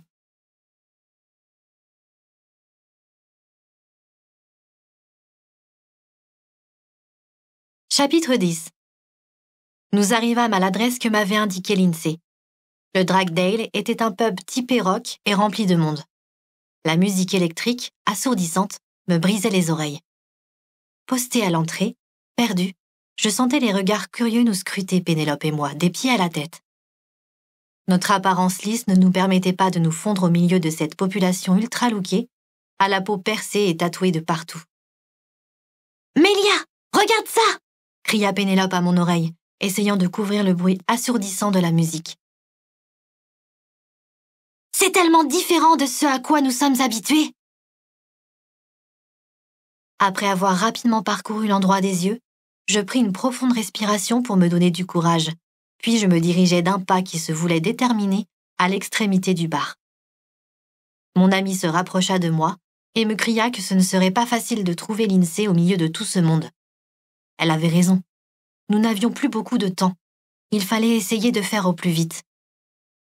Je fendis la foule en jouant des coudes pour nous ouvrir un chemin tout en tendant le cou pour tenter d'apercevoir une chevelure verte. L'air était chargé d'une énergie frénétique et les lumières tamisées accentuaient l'atmosphère euphorique qui régnait en ces lieux. Autour de moi, des individus bigarrés se déhanchaient sur la piste de danse improvisée. Des bikers, des jeunes au look gothique ou encore des artistes excentriques exhibaient leur physique hors du commun. Le Dragdale était un véritable melting pot de style et de personnalité que je n'avais encore jamais vu jusqu'à présent. Les visages défilaient. Certains arboraient des expressions sérieuses et menaçantes, d'autres affichaient des sourires joyeux et nous invitaient à nous mêler à eux. « Elle est là !» s'écria soudain Pénélope en braquant son doigt vers le haut. Je m'empressai de suivre des yeux le regard de mon ami. Lindsay, Josh et leurs frères étaient assis avec un groupe dans un coin en hauteur qui surplombait le pub.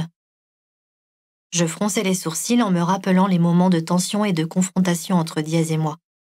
Cette fois, je devais absolument ne pas me laisser intimider par l'homme démon. Je pris une profonde inspiration et traversai la foule, déterminée à ne plus faire marche arrière. J'arrivais avec mon track à l'étage. D'ici, la musique était moins forte.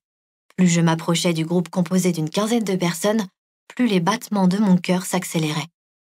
J'avais l'impression d'avoir absorbé une sacrée dose de shoot. « Allez, allez, allez !» me répétais-je pour m'encourager à avancer. Les têtes s'étaient à peine tournées vers nous que Lindsay avait déjà sauté sur ses pieds en me voyant arriver et hurlait comme une malade. « T'es venue, putain, j'y crois pas !» Elle faillit se jeter sur moi, mais se ravisa à la dernière seconde. Excitée, elle ne tenait pas en place. « Je vous présente Méliana et son amie !» Lindsay se tourna vers Pénélope, qui se présenta timidement, puis elle poursuivit avec entrain. « Méliana est dessinatrice, et elle va participer avec nous à la Tiger Cup. » Il y avait un mélange de curiosité et d'interrogation dans les regards scrutateurs des membres du groupe. À première vue, des hommes et des femmes plus âgés que moi. Contrairement à Lindsay, ils semblaient perplexes à l'écoute de cette annonce, comme si j'étais une étrangère dans leur monde. Certains échangèrent des murmures, tandis que d'autres me dévisagèrent comme si j'étais une bête curieuse. Je me sentis subitement mal à l'aise, consciente de mon apparence, de ma tenue vestimentaire qui ne correspondait pas à leur esthétique rebelle. Pénélope, en retrait, avait l'air de se demander tout à coup ce que nous faisions ici. Comme moi, elle ne se sentait pas à sa place. « Vous attendez quoi pour leur souhaiter la bienvenue ?» s'impatientait Lindsay. « J'ai dégoté la perle rare de Séville. Vous la supplierez bientôt pour qu'elle réalise vos tatouages. Le griffon de Vanity Bay, c'était elle !» Je commençai soudain à distinguer des sourires chaleureux et des signes d'acceptation parmi les membres du groupe. Le griffon paraissait avoir fait sensation. Je laissai échapper un soupir de soulagement. Un pas venait d'être fait. Même si l'atmosphère se détendait autour de nous, j'évitais soigneusement de croiser le regard lourd et menaçant de Diaz. Je savais qu'il était là, assis dans l'obscurité, à m'observer avec toute la haine dont il était capable. Josh se leva pour venir à notre rencontre. Il avait l'air ravi de me voir. « Salut Meliana! Alors, t'es vraiment en train de te lancer? C'est super! » J'enfouis mes mains dans les poches arrière de mon pantalon et lui renvoyai son sourire. On dirait bien. En réalité, c'est Pénélope qui a fini de me convaincre. Lorsque le frère de Lindsay tourna la tête vers mon ami, ses yeux s'ouvrirent en grand. Je sentis une légère distraction dans son comportement, comme si le monde autour de lui avait disparu. Je fronçai les sourcils et pivotai doucement vers Pénélope. Avec un sourire naissant sur les lèvres, elle le salua timidement. Une lueur de curiosité mêlée d'une attirance évidente brillait au fond de ses prunelles. Mes yeux se plissèrent lorsque je vis ses joues rougir. C'était moi ou une connexion indéniable était en train de s'établir entre eux? Je secouai la tête, interloquée, puis me tournai vers Lindsay qui cachait son sourire derrière sa main. La situation l'amusait beaucoup. Lorsqu'elle croisa mon regard, je lui envoyai des éclairs pour lui faire comprendre qu'il était hors de question que Josh s'approche de Pénélope. À ce moment, un jeune homme à l'allure confiante et au visage anguleux nous interpella. « Vous voulez boire quoi, les filles ?» J'allais prendre un mojito sans alcool, mais une voix glaçante me coupa la parole. « Le Dragdale ne sert pas de biberon. Vaudrait mieux qu'elles aillent faire la fête avec les enfants sages de leur âge. » Ma mâchoire se contracta. L'homme démon venait de sortir de sa réserve. Mes yeux se levèrent lentement sur lui. Assis seul, en retrait, il émanait de lui une aura de danger. Le frère de Lindsay semblait être à la fois distant et présent, observant le monde avec une attitude imperturbable. Son charisme naturel lui conférait un air de leader, attirant l'attention de tous ceux qui l'entouraient. « Dièse ?»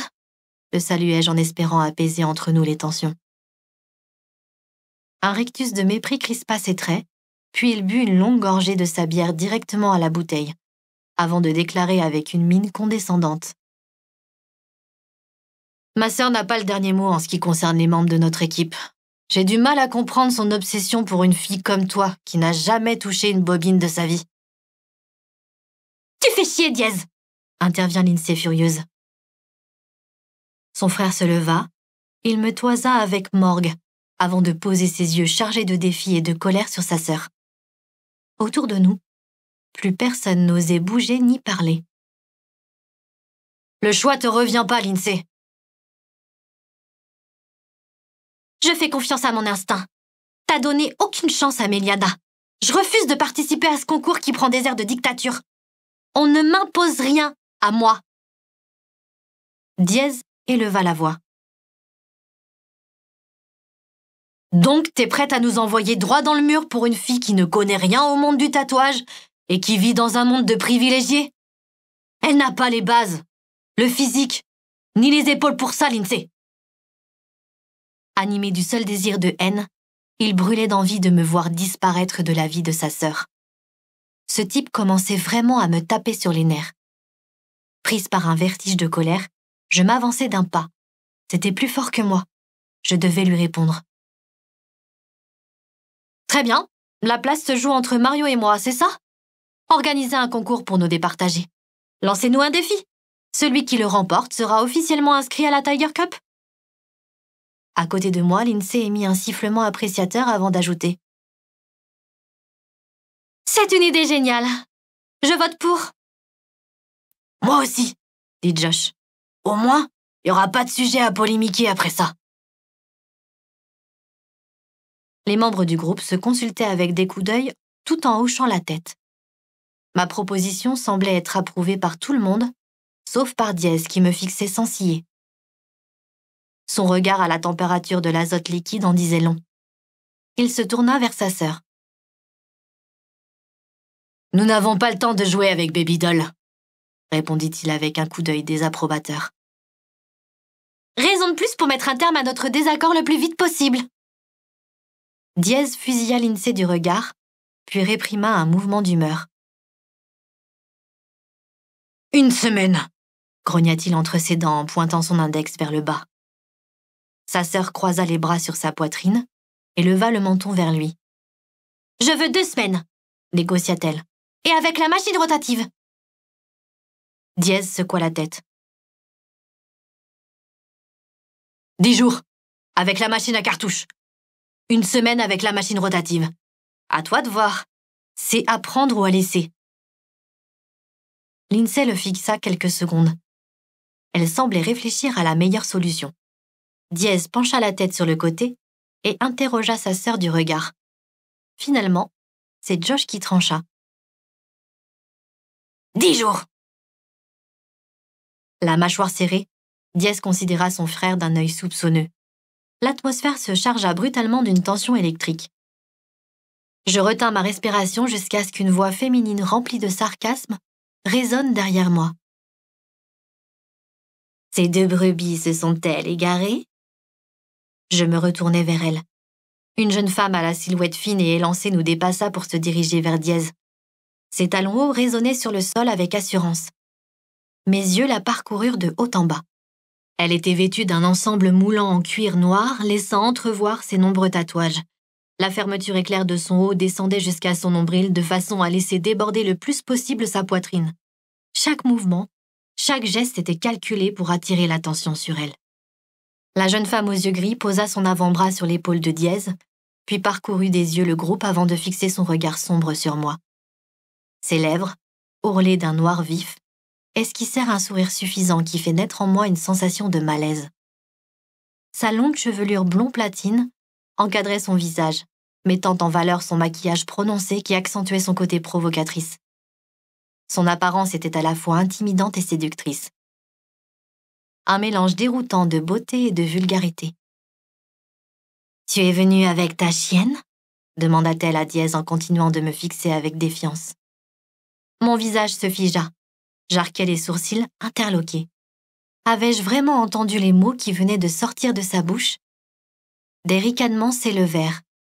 Une tension explosive s'installa entre elle et moi. À fleur de peau, je sortis de mes gonds. « Je suis pas sa chienne, je te laisse la place avec plaisir !» répliquai-je folle de rage. La main de Lindsay sur mon épaule me dissuada de continuer. Elle s'approcha de moi pour me glisser à l'oreille. « Méliana, la chienne est le nom que Diez a donné à sa moto. » Quoi? Je secouai la tête. Ça ne m'étonnait même pas que ce type ait donné un nom aussi nul à un engin. La jeune femme éclata d'un rire mauvais. On se sent stupide tout d'un coup. « Ferme-la, Eva !» intervint Lindsay. Pénélope me rejoignit, prête, elle aussi, à sortir les griffes. Diez retira de son épaule le bras de sa petite amie et repartit s'asseoir à sa place. Ses traits durs reflétaient toujours une attitude insaisissable. Après m'avoir toisé une dernière fois, Eva le suivit et s'installa à califourchon sur lui. Elle plongea ensuite sa tête au creux de son cou. Je ne pouvais m'empêcher de ressentir ce lien toxique qui les unissait tous les deux. Une attirance destructrice, surtout de la part de la jeune femme, pour cet homme rebelle au cœur insoumis. « Bon sang, mais c'est qui cette pétasse ?» s'insurgea Pénélope. « J'étais à 2 doigts de lui sauter dessus. » Lindsay alla chercher sa bière puis revint vers nous. Josh, qui était toujours à nos côtés, répondit. « C'est Eva, la petite sœur de Paz. Ils participent avec leur équipe à la Tiger Cup. Ce sont nos plus redoutables rivaux. » Rivaux? Je tournai la tête vers le couple qui se bécotait sans complexe à l'autre bout du carré. « Oui, j'avoue que vu comme ça, c'est difficile à croire, » dit Josh qui paraissait lire dans mes pensées. « S'ils sortent ensemble, pourquoi ne font-ils pas partie de la même équipe ?» demanda Pénélope qui avait du mal à croire aussi à cette histoire de rivalité. Lindsay éclata d'un rire dur, assez méchant. « Ils ne sont pas ensemble. Eva est juste le plan cul numéro 1 de mon frère. Elle aime marquer son territoire et laisse aucune autre femme s'approcher de lui quand elle est dans les environs. »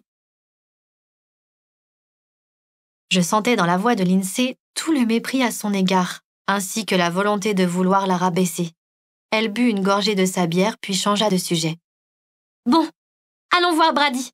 Nous allons t'inscrire au concours et mettre ton nom à côté de celui de Mario. » Je hochai la tête, heureuse de m'éloigner le plus possible de Diez et de la femme démone. Pénélope allait nous suivre quand Josh la retint. « Je peux t'offrir un verre pendant que ma sœur et ton amie s'occupent de la paperasse ?» Je m'arrêtai net dans mon élan et regardai Pénélope.